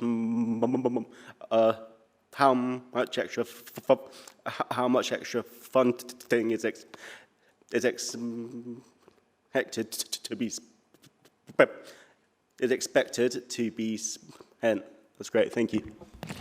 Okay, you can quote me on this, councillor. There will be no more requests for funding. You can quote me on that, and I can tell you that now, because we are going to be delivering this project within the confines that we have worked very tirelessly, and I want to thank a lot of members and staff in working out this business case. We have put contingency in there to manage particular events as well, but we are at a good pace. We are now delivering this project, so we will not be coming back for any funding. One of the important things we have noted, and this is worth noting, we have put in there a yearly kind of support cost in relation to additional work that we require of NEC. So going forward, that is something that I will recommend in future budget settings as well. So it's like a pot of days where we use that time to work things out and go on accordingly. So there will be no more extra funding. I think just one other question I want to come back to Councillor Stone said as well, and it's a point you raised as well. Where we're talking about specialist skills, we're talking about things which we're not going to do all the time, like loading in that housing support register.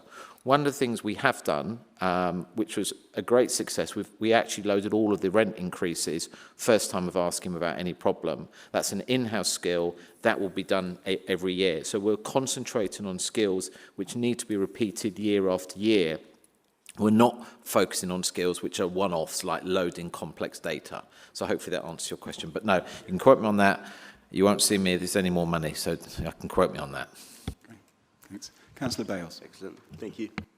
I wanted to follow up on Rob's question. So you've already answered about some of the question I was going to ask, but on point 3, it also talks about where it says no bids have been placed for 2 years. It also says where no bids were made, applications were cancelled and households notified with the option to request reinstatement. So I wanted to ask about the reinstatement. Was there some kind of window? Did they have to respond within a month, 6 months, a year? And what did the reinstatement look like? And then it also says applications for households with specific vulnerabilities were reviewed but not closed, which is good. So if they're so vulnerable they couldn't respond, their application wasn't closed. But if it was time limited and someone's very vulnerable and they didn't respond and then their application wasn't reinstated, that seems a bit unfair. So I just wanted to check what that process looked like. Thanks. Paul. Yes, of course. So there was a time limit put on the communication for people to respond by. From memory, I think it might have been 4 weeks, but I can get back to you on that. And the reinstatement is to put people back in the same situation they were in before. Yep. So it would be the same band and the same date. So it would be the exact same position that they were in before. yeah, we used the opportunity. So better management of the housing register is something that we should be doing anyway, but because of resource issues, we haven't. So this is something that we should have been doing. We shouldn't have people on the housing register who no longer wish to be on there. It's really important as a city and as a council that we're clear on what our housing need is. This was a last-ditch attempt to sort of do some compressed piece of work, things that we should have done before. But we did take the opportunity to contact people where there was an identified vulnerability to say that they haven't placed a bid, to see if they needed any support with the system. Yeah. Yeah, go for it. So you said there was a 4-week window to respond if they wanted reinstatement. That's a very small window. So if you're very, very vulnerable, you could have been pregnant, in hospital, there could be valid reasons. 4 weeks doesn't seem like a very big window to respond about reinstatement. So if you're really struggling to bid, in general, for whatever reason, you only get 4 weeks to respond about reinstatement. That just seems not very fair. Cool. I think 4 weeks is quite a long time, really, for this, but we do take a pragmatic approach. If people do contact us later, and I will check with the team, asking for their applications to be reinstated, then I'm sure we take a sort of pragmatic view on that and look at the reasons why they couldn't get back to us within that period. But I can check back with the team and let you know if any of those situations have occurred. Yeah, thanks. Okay. David would like to come in. Yeah, sorry, I was just going to add as well the point that you said there about kind of being pragmatic. If people have missed that deadline, we would want to work through that on a case-by-case basis, because obviously the flip side of this is if people are removed who should be on there, then we would have to go through a process of reassessment. So I think that we've been careful in terms of the safeguards that we've put in place that are fair and take account of people's individual circumstances, because ultimately if we remove people have the right to be on the register. So in turn, we'd only just be creating more work for ourselves as a department, which we don't want to be doing either. So I think it's a fair approach, and it's obviously been tied in with the NEC changes that this paper's discussing, but it's also something we should be doing as a kind of matter of good practice, really, so that the register does genuinely reflect current need in the city. So, yeah. Thanks.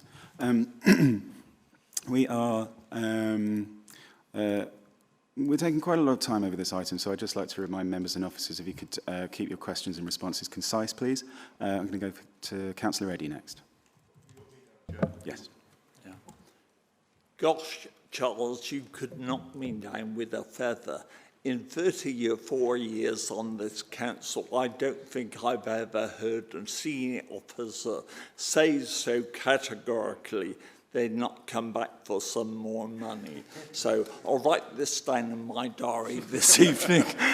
But seriously, I'd like to strongly endorse the officer recommendation to use this investment to actually complete the housing IT system to make it fit for purpose, not just for housing officers, but our tenants, our future tenants, and just not now, but in the future too.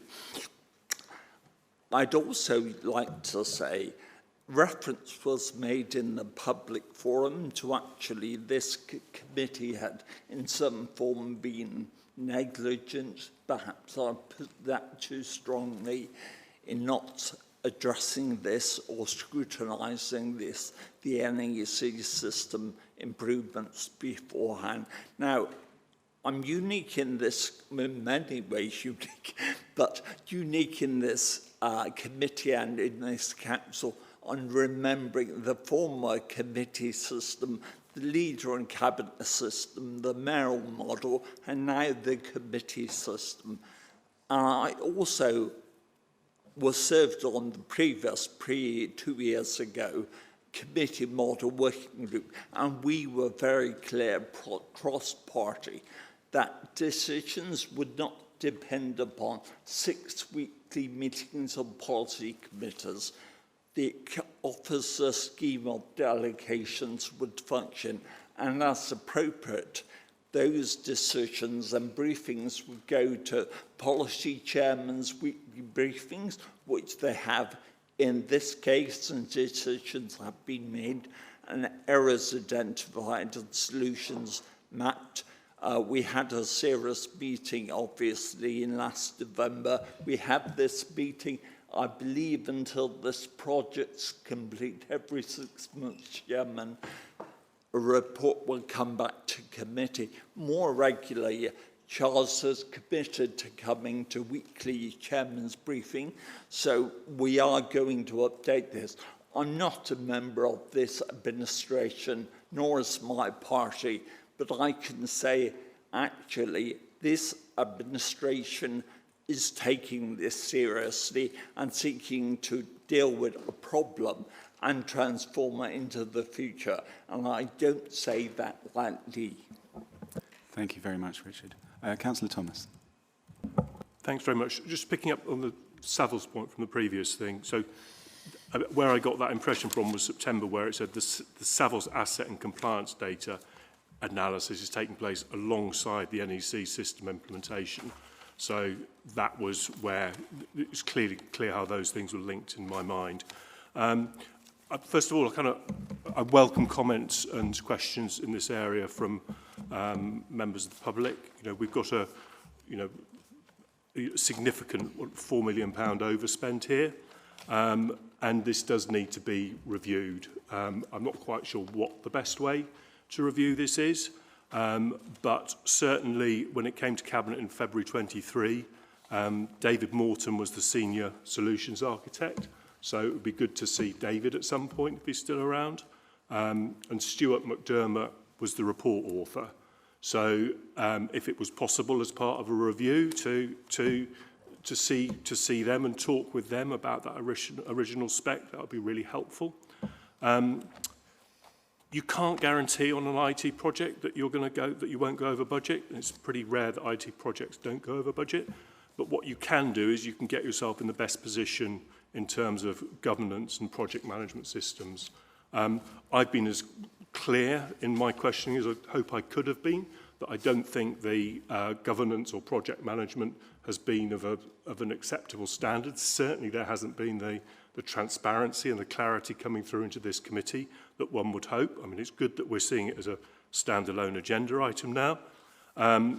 We haven't got the minutes for February, but I'll repeat what I said in February, which is that I think at a corporate level, we need to have a standardised reporting and governance framework for significant IT projects. We've got the same issues with bring your own devices that I see here in terms of a kind of lack of a systematic approach. And I suggested some financial trigger points when you'd have a standard corporate approach on it.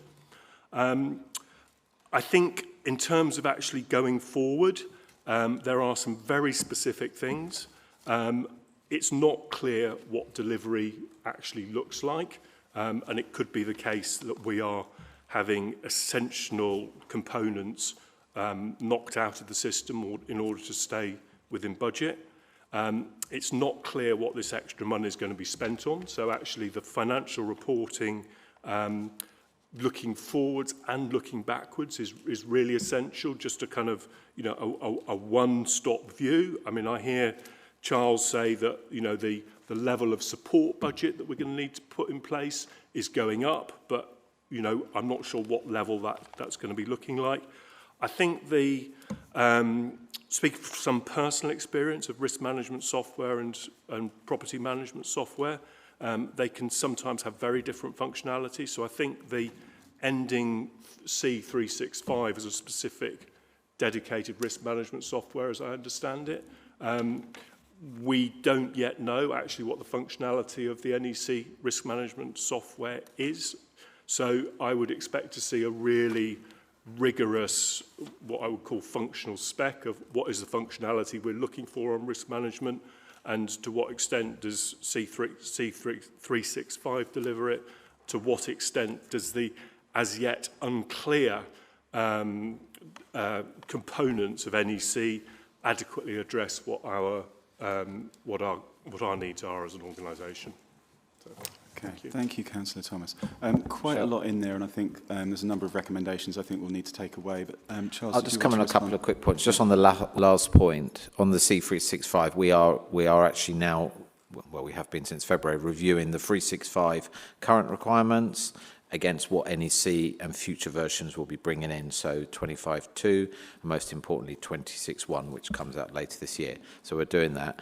I think, just to go through your questions really, really quickly in the interest of time, Chair, we have detailed out all of that additional spend and how that is being done. The main requirement obviously is staffing, in relation to more of an onus obviously on in-house staffing rather than contractors, which we have done. I think it's also worth bearing in mind that if you would look at the longer term position, most organisations that have NEC housing will remain with NEC housing for many years. You will see that over time that your structured data and everything will improve. So going forward, this year is going to be rocky, but following years you'll see data is being captured properly and accurately, so things will improve. I'm more, as I say for Councillor Eddy, I'm more than happy to meet any of you and have a chat with you at any time about what's going on, to be completely transparent, to get this project delivered successfully. We've got a nice pace, we'll get it over the line. But Councillor Thomas, if there's any other questions I haven't answered, just feel free to reach out, but more than happy to remain in two-way communications. Thank you. Thanks very much. I've got Councillor Stone, and then I'm going to move us on towards the vote. Yeah, it's a really couple of quick ones. First of all, I think one of them's already been answered, and that is there is a revenue budget of almost £500,000. You're telling me that's just a one-off?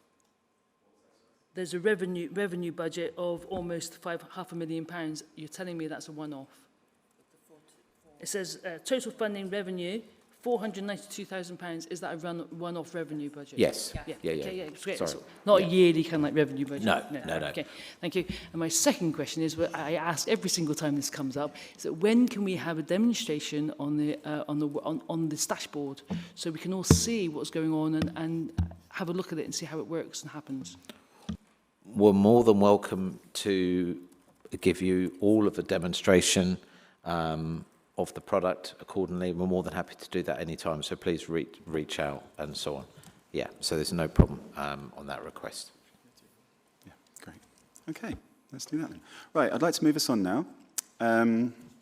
So in a minute we're going to ask the committee to approve the officer recommendations to draw down funds to complete the housing IT transformation programme. I think I'd like to recommend that we approve this. We inherited an IT program that was actually already over schedule, and we've got it over the line, which is fantastic. And this funding will enable us to complete that transformation so that we have a really solid platform for managing all of our data for many years to come. This is really, really vital. It's a key dependency for our consumer standards program, and it's going to be a significant asset for all of our housing functions, everything from housing options to repairs, to tenancy management, and so forth. I can see a hand from Councillor Stone, but I'm going to move us to the vote because we've had quite a lot of time in this item, and we do have to get through the whole agenda. So I'm going to read out the officer recommendations now, which are that the committee approves up to £1.992 million drawdown from the housing revenue account during 2026-27 to complete the delivery of the housing IT programme. This includes 172,000, that's 10% contingency, and 100,000 NEC consultancy drawdown days. The committee approves the rebaseline of the business case and allocates funding to support the full delivery of the programme with a target closure date of March 2027, as outlined in the report. That the committee authorises the Executive Director for Housing, in consultation with the Chair of the Homes and Housing Delivery Committee, to take all steps required to procure and award contracts to give effect to the programme, including any which may be over the key decision threshold. That the committee notes the progress made on resolving issues with the system experienced since go live in October 25, and notes the lessons learned being taken forward as we seek approval for the next stage of activity to deliver the programme in full. I move those report recommendations with the caveat that recommendations 4 and 5 are for noting only. Can I have a seconder, please? Can I second? Thank you, Councillor Eddy. Okay. I'm now going to ask the committee to indicate their vote clearly by hand. And first of all, I'm going to ask for votes for the recommendations. And that is unanimous. Thank you very much, everybody. I was going to say I would vote for the recommendations under conditions that we actually seek some clarity, as Councillor Thomas was saying, Jerome Thomas was saying, about the conditions about the £4 million overspend. I don't think we can approve this without clarity, without putting those conditions in. And that's why I want Stone. We have already concluded the vote on this item, so I'm going to move I on know to you the have, next but that's item because now. you wouldn't allow us to do that. You're chairing not as well as I thought you would be able to. Okay. Agenda item 11 is amendments to the Tackling Homelessness full business case. I'd like to advise the committee that this report advises the additional scope brought into the Tackling Homelessness programme in 2025 means that the programme will continue until December of 2026 and seeks approval of the programme budget for 2026-7 to be funded by the Council's Transformation Fund. It's a key decision because it involves a spend of over £500,000 and affects 2 or more wards. The officer recommendations can be found on page 127 of the report's pack, and I'd like to invite Paul Sylvester, who's Head of Housing Options, to introduce and outline the report. Thank you. Thank you, Chair. I wanted to start off by just acknowledging that the full business case is quite large, so apologies for all of the paperwork you've had to read. We have summarised the key parts in the report, and my colleague Jo White, who's the Programme Manager for the Tackling Homelessness Programme, is behind me, and she wrote it, so if we've got detailed questions about it, Jo is here to help with that. So, committee members will be very aware of the Tackling Homelessness Programme, its aims, projects and initiatives from the quarterly briefings that we have been bringing to committee, and I'm hoping that the contents of the report will look very familiar. But why are we bringing an amended full business case to you today? So the previous business case was approved in April 2025 with a closure date for the programme of the 31st of March, and funding was only approved for that financial year. So we've got two projects that are continuing. We've got the MMC leaseback project, which is delayed and will run into 26-27. And we've got the very important demand management and prevention project that has been rescoped and will run during this financial year. There is further information on these 2 projects in the report from paragraphs 51 to 65. In addition, 3 projects, the small sites aggregator, private finance leasing arrangements and the council-owned RP, are planned to continue until the end of March 2028. So these will continue as standalone projects without the programme wraparound. The report sets out the financial benefits of the project, including savings delivered or forecasts, with the most recent projects towards the end of the section, towards paragraph 41, and we also list the non-financial benefits. So like I said, there have been a number of new projects that we've brought into scope of the programme. These include partnership housing delivery, and that report will be coming to this committee in June. The emergency accommodation framework 10-year leases, that was approved at committee in July last year. The small sites aggregator will seek decisions at Strategy and Resources Committee in due course. And the private finance leasing arrangement, and again we will seek decisions on that project at the Strategy and Resources Committee in July. Within the report, there's also detail on the milestones plan and the new milestones to be added in 26-27. There is a lot of financial information. It is a business case, but there's a useful financial summary table under paragraph 69 that includes costs, one-off and ongoing, revenue and capital and savings, giving a cumulative net savings total of 10.7 million by the year 2031. Detail on costs and savings for each initiative is also set out for the years 23, 24 to 30, 31. Only cashable savings were included, and we know we have delivered more cost avoidance by reducing overspends on budgets, for example, within the Youth Homelessness Project. There are separate tables for revenue and capital expenditure. So in summary, we have delivered savings. However, as I have reported at previous committee meetings, the number of households in temporary accommodation is increasing. The demand management and prevention work has to be the priority and our focus for this year. Good progress has been made with the redesign work completed so far in housing options, and we will be taking this further through our newly rescoped demand and prevention project and the delivery of the Council's Homelessness and Rough Sleeping Strategy Action Plan. And for your information, this plan is currently being revised to align with the Government's National Plan to End Homelessness and will be coming to committee in July. And for further information, this work is overseen by representatives from across the homelessness and advice sector, and work is being delivered by identified leads from across the sector. That's the overview of the report. We go to questions now, Chair. Thank you very much, Paul. And I think I'd just like to reflect on what has been a highly successful programme across a whole range of different work streams that has delivered not only significant savings to the council, but more importantly, has helped many households to avoid the threat of homelessness in the first place, to prevent homelessness, which clearly, as Paul says, has to be our priority, and provided better quality accommodation to those households who we are supporting through our temporary accommodation. So, this is a transformation programme, and of course, as with every such programme, it will come to an end. But there's an awful lot of ongoing work that we are going to be concerning ourselves with over the next year, including the proposed council-owned registered provider, for example. I'm going to open up to questions and comments, and I'm going to start with Councillor Stone.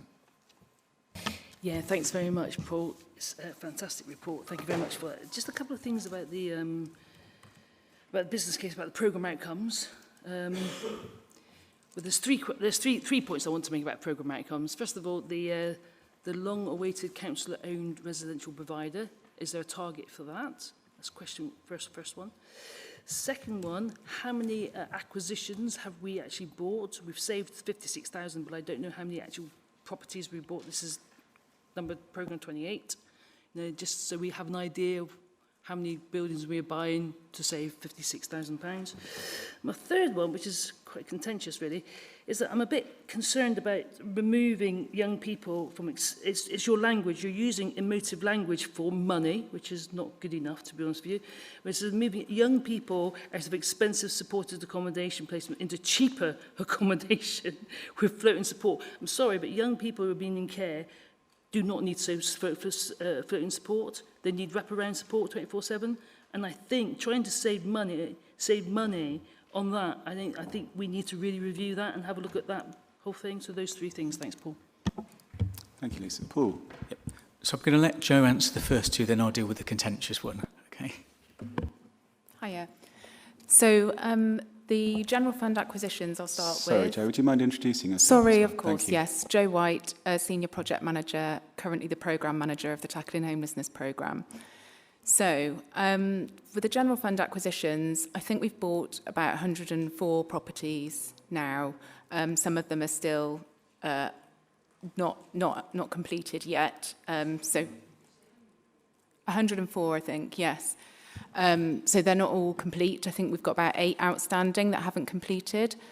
Then there's a period of refurbishment for some of those properties before we allocate people to live into them as temporary accommodation. What was your other question? Oh, about the council-owned RP, wasn't it? Yeah, so the council-owned RP, there's a lot of legal advice and financial advice that's been commissioned, so they're in the process of reviewing that, and internal departments are reviewing that as well to make sure that everything stacks up and they're able to provide the full business case. They've just re-baselined their timelines in terms of bringing that full business case and outline business plan to committee, and the current timetable for that is November committee. Strategy and Resources Committee, and I think we also said that we would, alongside that pathway, keep you informed as well, so there'll be either a joint briefing or we'll come along to PCCB to give updates on that as we go through that decision pathway. Thanks, Joe. I'll pick up the question around our joint work with Children's Services on youth homelessness and housing. So, I just want to apologise for the language, really. It shouldn't read like that. I know that, and I hope you believe that, whilst we are delivering a lot of savings, it's the people that are at the heart of this programme. And what it should read is that young people are moved into accommodation that meets their need, that is also more cost effective. And the key thing that need to explain around this expensive supported accommodation is we have young people in accommodation that we're over providing support for them, but it's the only thing that we've got available, so we're paying more than what we need.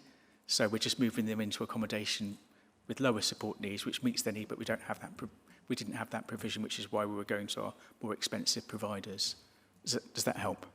Yeah. Thank you. Councillor Gooch. Yeah, the private lettings work stream has saved a huge amount of money. Is it worth continuing this? Obviously, if you're saying that eventually this scheme will end, can we afford to end this particular part of the scheme, because it seems to be doing very well? Okay, so the working with private landlords and housing people in the private rental sector is something that all local authorities do. So it is business as usual. What we did with this work was we turbocharged our activity, and we came to committee some months ago to seek approval to spend more money in this space to make more savings on a spend-to-save basis. So we're doing that in two ways: by leasing directly from landlords, which is cheaper than our emergency accommodation framework, but by also housing more people in the private rented sector in homes that they can live in, and post-renters' rights with more security, which is great. So that work will absolutely continue. I guess the question for me and the team is always, what's the limit that we can achieve, and what is a very competitive and high rental market in Bristol? Yeah. Can I ask one more? Yeah. So it's really just about rough sleeping versus vehicle dwelling. So am I right in that people sleeping in vehicles are not counted as rough sleepers? So are they eligible to be counted as homeless and eligible for assistance? Yes, absolutely eligible for any assistance that the council provides. Yeah, and it's not adequate accommodation for people. Yeah. Yeah, absolutely. And of course, we have we have a separate programme of support which we've begun in the last few months to support people who are living in vehicles, including outreach and social services and public health support. So there's quite a lot there now which wasn't there previously for that group of people. Councillor Stone. Again, it's just a clarification, Paul, and that is on point 48 about the private finance leasing arrangement. It sounds like a really great idea where we're going to have access to 250 homes. Brilliant. But I'm not too sure what a community benefit society is, and whether or not we might lose a bit of control. I mean, what is a community benefit society, and who are they? Give me an example, that'd be great. Thank you. That's a really good question. That's something that me and Joe are going to have to take away and come back to you. So other colleagues in the programme know this, but I'm afraid that we don't. Yeah. Okay. Oh, David would like to come in on that. Sorry, yeah, the Community Benefit Society, it's a bit of a tongue twister, isn't it? It would essentially be established and would have the responsibility for the 250 homes, and it would be at an arm's length and independent of the council. So that's the model and the benefits associated that are kind of set out in terms of the business case are based on the model and the kind of configuration that's there. So that's inherent to the saving that's been identified against that particular line. Thanks. Lisa. Just quickly, thanks very much for that. Yeah, but I'll wait for the answer, because that doesn't really answer. So who is it? Who would it be? Would it be a group of people? Would it be an organisation? Would it be a company? Would it be community? Who exactly are these people? What is this establishment? So it would effectively be an independent board which governs the Community Benefit Society and ultimately responsible for the kind of management of those homes and the commissioned services to those homes. And effectively the council would be taking out a loan which would be then passported through for the purchase and maintenance of those homes. So it would be a separate, independent, effectively like a board from which we would have to kind of appoint, and that's part of the legal work that's happening at the moment to understand what the composition of that is and then what the arrangements are back through to the council so that we've got appropriate controls, checks, measures and all of those sorts of things, Councillor. Thank you. I'm not seeing any further hands. Would anyone like to speak or... No? Okay, I'm going to move us then on to the officer recommendations. And those are that the committee approves the amended full business case for continued delivery of the Tackling Homelessness programme into 2026-27, Appendix A, approves in principle the drawing down of £2,039,587 from the Transformation Fund to deliver the Tackling Homelessness full business case, to deliver recurring annual savings of £3,424,305 in 2026-27, pending the approval of the Transformation Fund at the Committee for Strategy and Resources in May 26. That the committee authorises the Executive Director for Housing, in consultation with the Chair of the Homes and Housing Delivery Committee, to take all steps required to carry out all decisions and actions necessary to deliver the full business case appended, including procuring and awarding contracts over the key decision threshold within the total budget envelope of the programme, including contingency with approval from CLB. Remind me what CLB stands for, someone? Corporate Leadership Board, that was the word I was missing, as outlined in the full business case. And that the committee notes there will be a further decision sought from the Strategy and Resources Committee on behalf of the New Uses of Registered Providers project, which will request the funding to set up a council-owned registered provider once the full business case and outline business plan have been developed. I'd like to move those recommendations. Recommendation 4 is for noting only. May I have a second? Seconded, Chairman. Thank you very much, Councillor Eddy. So, I'm now going to ask for votes for the recommendations. And again, if you could indicate your vote clearly by hand, that would be appreciated. And that is, once again, unanimous. Thank you very much, everybody. So that passes. Agenda item 12 is the Temporary Accommodation Furnishing contract. This report seeks approval to procure and award a 5-year contract to provide and deliver furniture for temporary accommodation owned by Bristol City Council. It's a key decision because it involves a spend of over £500,000. The officer recommendations can be found on page 269 of your reports pack. And I'm going to invite Paul Sylvester, Head of Housing Options, and Claire Saville, Temporary Accommodation Manager, to introduce and outline this report. Thank you, Chair. So I wanted to just start off by saying that this is a beautifully uncomplicated report. That is simply good news for our clients and the council.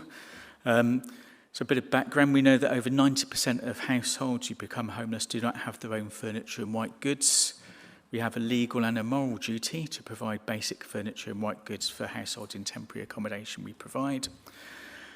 Important to note that the council recovers the full cost of furniture through a service charge that is eligible for housing benefit.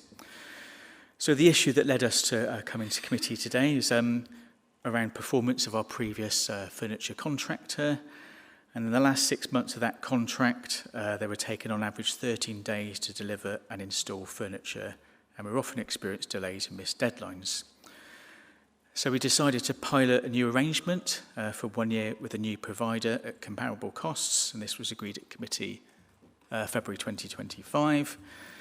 The impact of that was that delivery times have reduced from 13 to 7 days, and following on from that successful pilot, the plan is to procure a new contract through an open tender process to attract the best suppliers offering the highest value for money.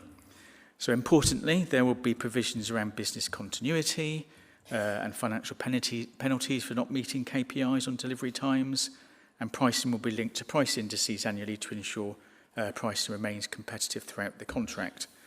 So just to be really clear around the benefits, so our clients can move in quicker, spending less time in more expensive and often lower standard privately managed emergency accommodation. This will also save the council money on void costs and temporary accommodation spend. And if the cost of furniture reduces, we will look to see if we can lower the service charge paid by our clients. Thank you, Chair. Yeah. Thank you very much, Paul. So I'm going to open up to questions and comments, and I would imagine that an agenda item that's purely about procurement would be music to Councillor Logan's ears. So I'm going to start with Rob. You are right. This is the kind of thing I look forward to, Barry. And a beautifully uncomplicated procurement report. I'm not sure there is such a thing, but that's the dream, isn't it? I really like this report. Actually, I like how it's set out. I really like the fact, actually, from a committee report point of view, that it's first the thing says that it's to seek approval for something. Just noting, the last two reports said their purpose was to note and give an update, and then had a recommendation for substantive agreement later on. It's really good for people reading reports that it says that at the beginning. From a procurement point of view, this report is doing the right thing. It is coming to committee to say, this is what we want to achieve, and we want to start a process. And we're going to do an open process, which is what the law says we should do, and we're going to conduct it in the right way, and we're going to delegate the decision to David, which is exactly what should happen. What annoys me is when you get a recommendation to say, we've run out of time to do X, Y, and Z, therefore can we please extend this or directly award that, or we've run a process that's probably compliant, but we haven't told you about it, so can you approve the contract award at the end? All those things were annoying. This is exactly what should happen. It's doing the right thing for a clear purpose in the right order, so we will be supporting it. Thank you very much. Councillor Stone. Right, okay. I'm going to just look at where it says new contracts requirement. We now need to implement a further tender process for the contract longer term. The suggested length of the contract term is 5 years. The project spend for this will be approximately £600,000, fully recoverable through service charges. Right, the reason why I'm mentioning that is because my question is that why can't we do this for permanent housing? Why can't we do this and spend money on carpeting, giving white goods, so we avoid like this type of stuff, and create a service charge around it so we can recover those costs, because it's always about the money. It's never about the people. It's always about the money. It's really annoying, but that is what's going on. So, any chance of a answer? Thank you very much, Lisa. So this is a question for the Landlord Service rather than for Housing Options, so I'm going to pass it over to Fiona. Thank you, Chair. Simply because for a general needs tenancy, it's not HB eligible, those sorts of goods, unfortunately.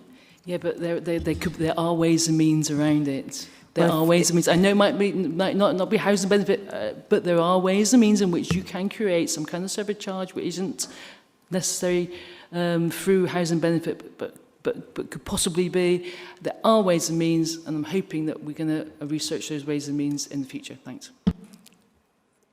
Thank you. Okay, thanks very much. Councillor Bales.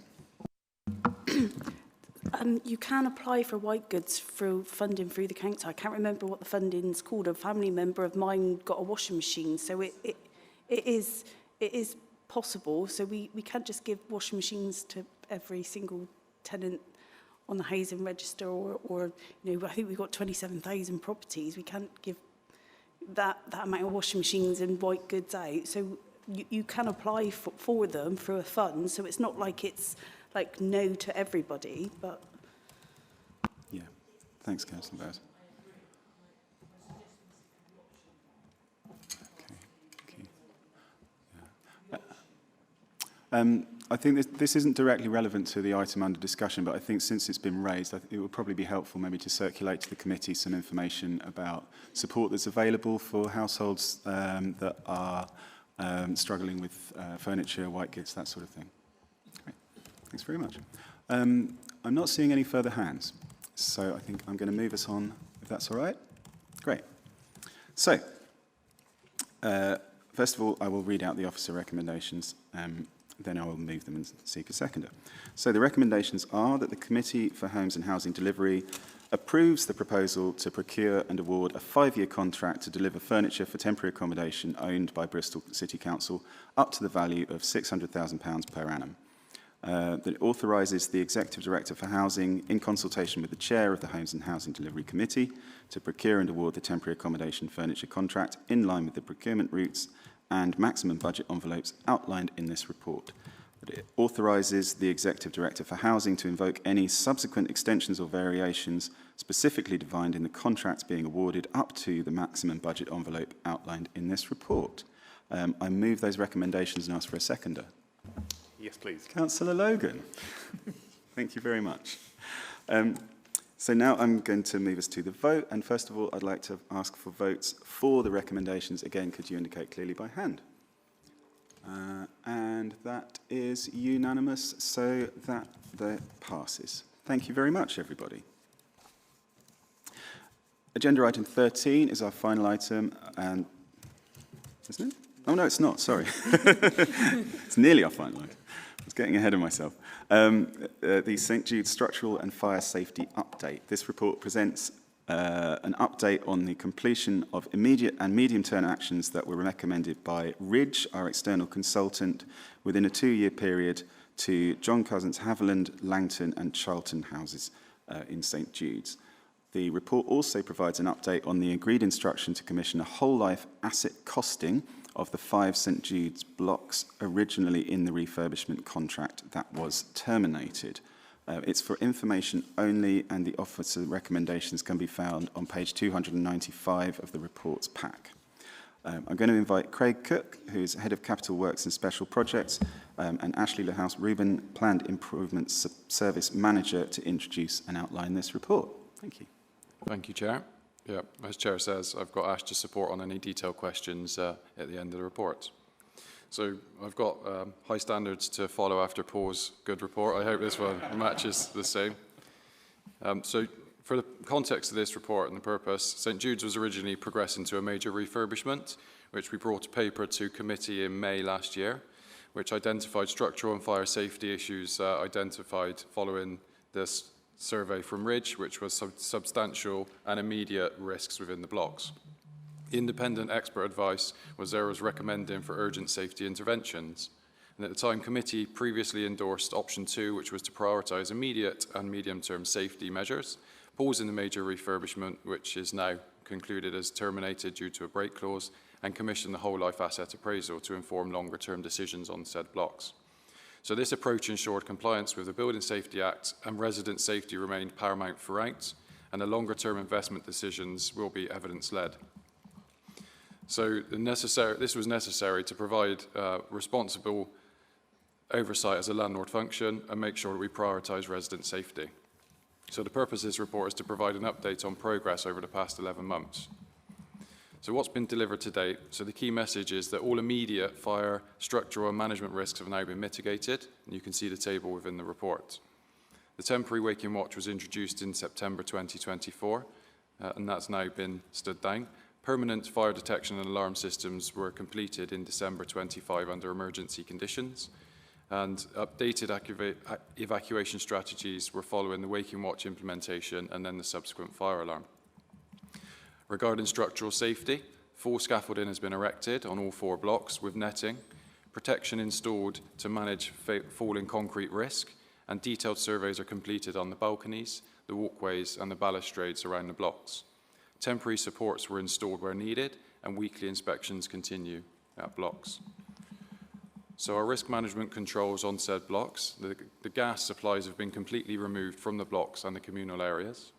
This is particularly important for LPS blocks for these nature.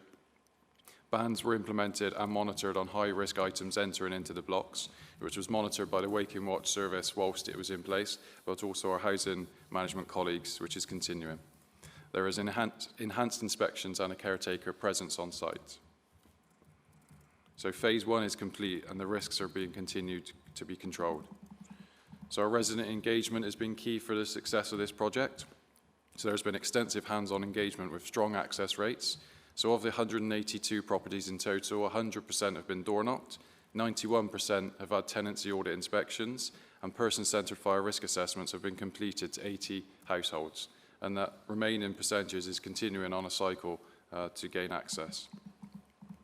So we've carried out a robust equality impact assessment to support our understanding, and it does confirm that some groups are disproportionately affected from this, particularly disabled residents, older people and families with young children, and residents experiencing deprivation. And these impacts are recognised and justified by the safety need and actively mitigated. And there's more detail in the EQIA if you want to go into that. But where the impacts cannot be avoided, they're proportionate and justified for the need to keep residents safe. So there's regular visits on site, including evenings and weekends. Fire safety leaflets have been created and delivered to all homes. The identification of and management of certain items such as mobility risks, medical oxygen, and e-scooter and e-bikes is being managed whilst on site. There's been 2 high-risk cases successfully rehoused via the landlord-agreed transfer route. The ongoing commitment is for 6 monthly tenancy audits and bi-monthly resident meetings and monthly newsletters and on-site drop-ins. So moving forward into our more medium-term position now, progress continues, but we're entering into the regulated environment and outside of the emergency conditions where we've completed the immediate actions. So medium-term actions as recommended include sprinkler systems, permanent balustrade replacements, structural repairs following surveys in certain areas of the building. These buildings are classed as higher risk residential buildings under the Building Safety Act, and as a result will require a Gateway 2 Building Safety Regulator application to progress works. Currently, information provided from the Building Safety Regulator themselves publicly, around a 47% approval rate for applications and an average determination time of 34 weeks. Our current focus is to appoint a principal designer, prepare a robust compliant BSR application, Building Safety Regulator application submission, and using lessons learned from other schemes around how we can be successful in that by having a really good application. So the programme and progress to date. The immediate works is completed from May up until January 26. Medium-term works is programmed through up until October 27, and there is some slippage due to the regulatory gateways and some investigative survey findings, although there is some strong governance in place around the risk matrices per block, regular escalation to the right area, and active performance monitoring. So looking at the whole life asset appraisal and the longer term options, the original refurbishment contract had the break clause, which we did initiate. Asset management and housing delivery colleagues are now jointly scoping the whole life asset appraisal, which will look at refurbishment versus regeneration options, and work will be commissioned via strategic partners in 2 stages. The whole life asset appraisal and cost condition appraisal is the first, the second being options appraisal including cost and viability, funding routes, sustainability, occupancy and decant strategies. Resident and stakeholder engagement will be embedded throughout this process, and there's lots involved in that should we get to those decisions. There will be a separate report presented when available to demonstrate a robust evidence base for longer term decisions around the St Jude's blocks, which will come back to committee. But this is more focused on the immediate and the medium term actions for resident safety.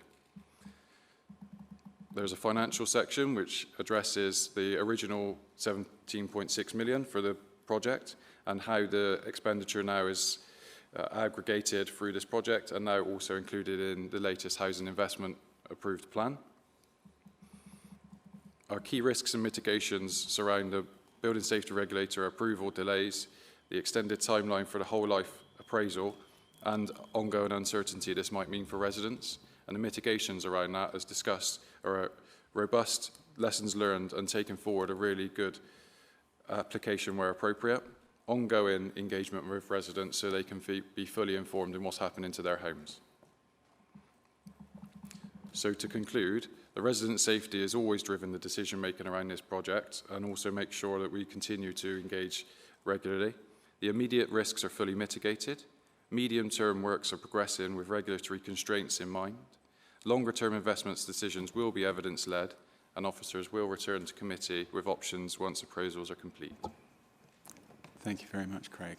I think this programme and the investment that we're putting in really demonstrates that our residents' safety is our first priority, and we are we're indebted to Craig and Ash and the team for making sure that that residents in St Jude's are safe. And I think one real strength of the work that's been done here is as Craig mentioned, around the resident engagement. You know, it's really, really important that we are doing things with people, not to them, that people understand what's going on in their homes. And I think this has been exemplary in that regard. So I'm going to move on to questions and comments, and I'm going to start with Councillor Eddy. Very briefly, partly because you preempted me, Chairman, and many of the things I was going to say, I wanted to thank Craig and Ash for bringing this report, which is testament to the success of the project so far. And key to that, as the Chairman has said, has been resident engagement, I think. And we've clearly learnt the lessons of other issues, and that's impressive, so well done for that. I was particularly drawn to the fact you had 100% success rate with door knocking. Now, as those of us who do canvassing know, catching residents home is very difficult. Mind you, at least you had the advantage of not being a politician, of course. So I just wonder, and to be honest, you can answer, Craig, I guess, scientifically, but anecdotally, I mean, do you know roughly what proportion of people on the first time, the second time, or you have to go back a third time? Yeah, okay, point taken. The intention in saying 100% was to give the indication to committee that every person, every home has been knocked and attempted. There's 91% success rate, so it was quite high, but the continuing engagement from housing officers particularly, but also repair staff supporting that, is ongoing on site. I don't know at what success rates are on that 91%, but I can ask the team to provide that and come back to you. Thank you. Councillor Stone. I just lost the Gantt chart, and I love a Gantt chart, just like people like Councillor Logan loves a report. I love a Gantt chart, and I think this is a misprint in the Gantt chart because it's greened, and I've lost the light, but it says that you're says between October 25 and November 25, you tested the cladding around St Jude's, and it's all compliant. It's green, but it says 0%. I would imagine that should say 100% in that Gantt chart. Hi, Ashley Leos Rubin, Planned Improvement Service Manager. Yes, I agree that is a misprint, and we can That's a misprint. Can you make sure it's upprinted? Yeah, that'd be great. Yes, certainly. Thank you. My comment. Thank you. Thank you. Councillor Bales. I actually wanted to agree with what Richard said about the tenancy engagement, as much as I don't want to agree with Richard. It sounds like you've done a lot of engagement, and that's always really welcome. It talks about bi-monthly resident meetings. Obviously, this isn't in my ward, so I don't know the residents. I kind of know what the buildings look like, but I'm just mindful of a project in my own ward, Walwyn Gardens. I met with the residents, and they quite rightly scrutinised absolutely everything, things that went right, things that went wrong, things that were added to the plans, things that were removed from the plans for that maintenance project, and actually getting a copy of the plan when it changed and was updated was really, really difficult. So they were quite frustrated, and lots of the same questions came up time and time again, and it was quite hard to chase those changes and, you know, their viewpoints. So they were quite rightly quite narked off by it all, and it overran, and, you know, and I quite like going to those meetings. But so how are you going to track all of that on this project? Because I know it can be really frustrating when, you know, as a tenant, a resident, and when things change, it feels like you're banging your head against a brick wall a little bit. So how are you going to track all of that and give feedback? You talked about a newsletter, which is great, but sometimes things get missed off of those newsletters. Thanks, Kerry. Yeah, thank you. Appreciate that. So we do invite the ward councillors to the meetings, and they're more than welcome to attend where they can.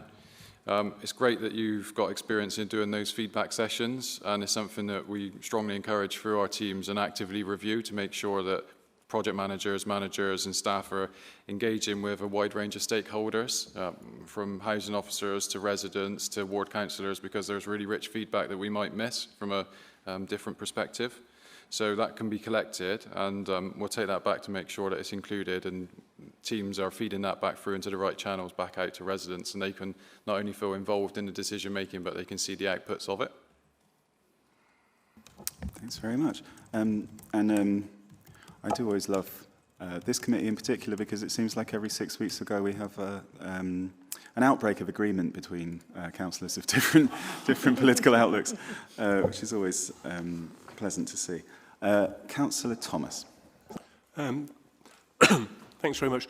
So my understanding of the situation here is that there's a risk that in the event of a gas explosion, it catastrophically impacts the structure of the building. Is that right?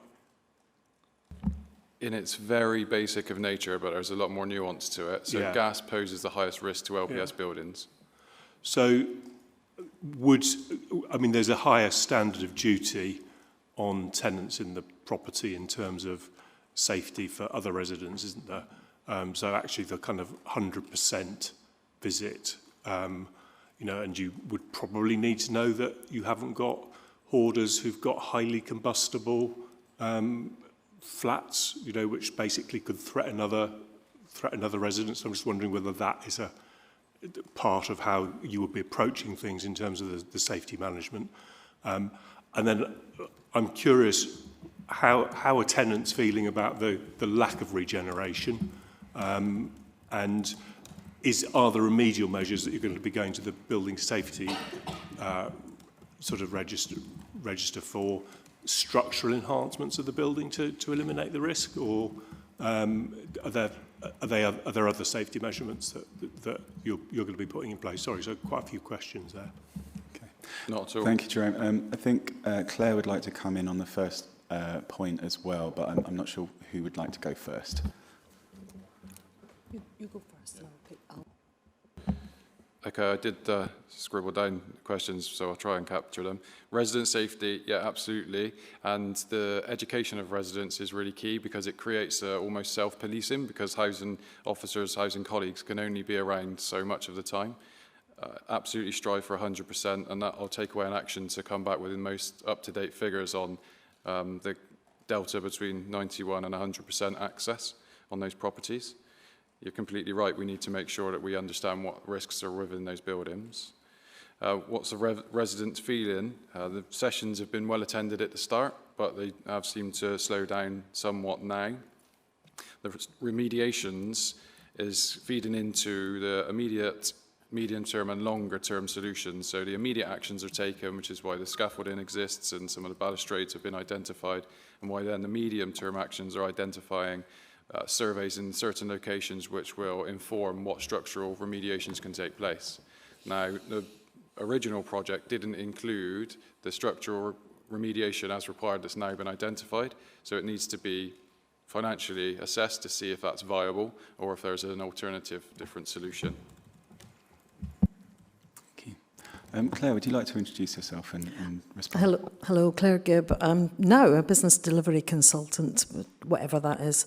I wanted to give committee assurance that the occupancy risks that we have rated as our top 2 risks are the risks associated with lithium batteries and the risks associated with the bottled gas cylinders, because people could have bottled gas cylinders for camping equipment, that sort of thing. We are addressing the lithium battery risk by education as well as mobility scooter register. In addition, anybody that goes to site is empowered to take photographs and refer things to estates management. And we're addressing the LPS risk by joint training with the Avon Fire and Rescue Service. The approach we've taken to date and this report is being added to the building safety case, because as much safety assurance we can give to the building safety regulator as possible will hopefully streamline the gateway to application process with them. Thanks very much, everybody. So, as has been indicated, I mean, there are short, medium and longer term actions that need to be taken in respect to these buildings. This report gives us a really good account of the short and the medium term. And further down the line, as we've heard, there are going to be decisions that will need to be taken about the longer term future of the St Jude's blocks. This committee will be involved in that very closely. And also, really importantly, residents will need to be very closely involved in that. And the way that we go about doing that work, which needs to be done carefully and sensitively, will be guided by our resident voice strategy approach and our asset management strategy, which are both coming forward to this committee later on this year. So we will have a sort of a framework in which we can make those decisions with the full involvement of residents, which is really, really important. Okay. Thanks, everyone. So I'm going to move to the recommendations now, which are that the committee notes the report. So may I ask the committee to note the report as specified? Great.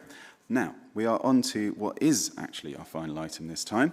I was full of the joys of spring earlier, but this is agenda item 14, which is the outcomes from the January 2026 work programme setting workshop, which many of you attended. This report presents the outcomes from the work programme setting workshop, which was held in January, that are relevant to this committee, and it's for information only. In consultation with myself, the Vice Chair and the Executive Director, the report's been updated and published as a supplement to the main reports pack, which includes further clarification, particularly on the timelines for some of the items. I'm going to invite Lauren Price, who is our Policy Committee Officer, to introduce and outline this report. Lauren. Thank you, Chair. Apologies, I didn't write the report. I'm covering for my colleague today, so I can only briefly outline it. I will happily answer questions that I can, but I will have to come back to you if there are any in-depth ones. So just on the 29th of January 2026, all the policy committees met, and this is like the background for that report.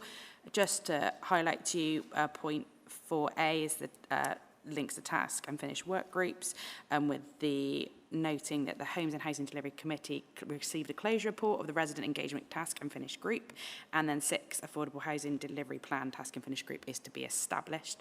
I'm happy to take any questions, but like I said, I can't really answer too much in depth, and we'll have to come back to you. Great. Thanks, everyone. So this report very much reflects the discussions that we as members had with officers at that workshop. Those workshops happen regularly, roughly every 6 months, and they're a real opportunity for all members of all policy committees to shape our work programme going forward. And you will see that in our published work programmes, they will reflect the decisions that were taken in those workshops, and this one's no exception. So I'm going to open up to questions and comments. I'm going to start with Councillor Eddy. Lauren will be pleased to know, well, I think no difficult questions on this. I'm going to put them in an email to you later for the weekend. But seriously, this report contains all relevant ones for our remit. I recall at PCCB, Barry, you asked for confirmation that the ones for other policy committees had been referred on, have they? That's right, yes. I did ask for that because, as you'd expect with, with a policy area like ours, there are lots of links and overlaps with other committees' remits, and one of the things that we determined as we went through that workshop was that some of the recommended items were more appropriate for other committees, strategy and resources and economy and skills, for example. So yeah, Lauren, I know that you're not the report author, but to your knowledge, has that process happened with the recommendations from our committee and from others actually, where they've been sort of cross-committee items? So as a team, we are working together to make sure that none of these items are being missed and they're being recommended into the places they need to be. But I will double check that just to make sure that we haven't missed anything that is, you know, shouldn't have really. That's great. Thank you very much. Councillor Logan. Yeah, actually picking up on that. So it's a really good description. I recognise the things identified in the report, and so I think that's really useful. Something that isn't in it is a reference to the council-owned RP. And I do appreciate that there are other parts of the governance and decision-making structure that relate to that, notably the shape of the shareholder group. And I think it's probably strategy and resources that would make the final decision on that. And I think that's fine. I do think this committee would want to be part of that discussion.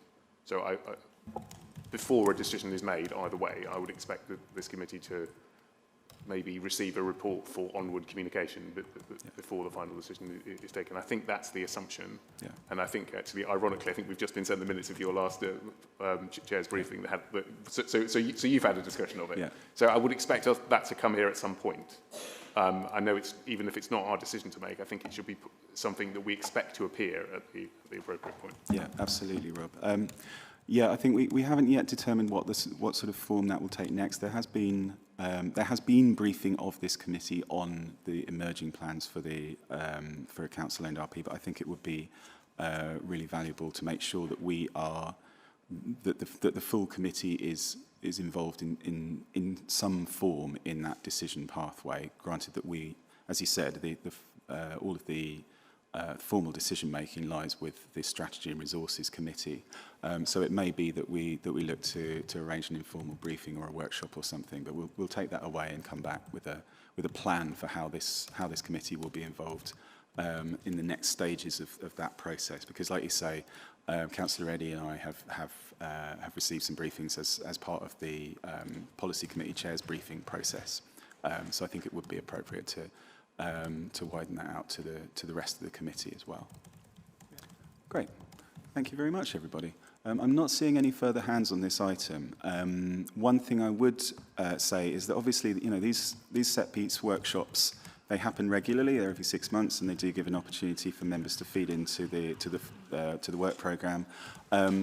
That's not to say that if there are items that you think are important for us to cover, areas of business that are important for us to scrutinise, that's not to say that you can't request or recommend that those come to us outside of those workshops as well. So, you know, there's a kind of standing invitation to members. If you have things that you think we really ought to cover, then, you know, do get in touch with me, and we will we'll see what we can do to get those things added to the agenda if we think that it's appropriate to do so. Councillor Stone. Yeah, I just want to direct people's eyes to number 17 again. It's about carpets. I know it's boring now. I'm probably boring you stupid. Anyway, it says the supporting summary detail says tenants are required to remove fitted carpets that belong to them when they vacate a property. That's the first I've heard that. That's not what we discussed in that meeting. When the tenant leaves the property, the council will remove badly damaged carpets that belong to the council and will not replace them yet. I understand that, but that first part was not discussed in that meeting. That's something that's just imaginary being put in this report. Okay, thank you, Councillor Stone. I'm not sure of this specific page that's being looked at, but maybe if... Page 347. Page 347, okay. Belong to them, okay.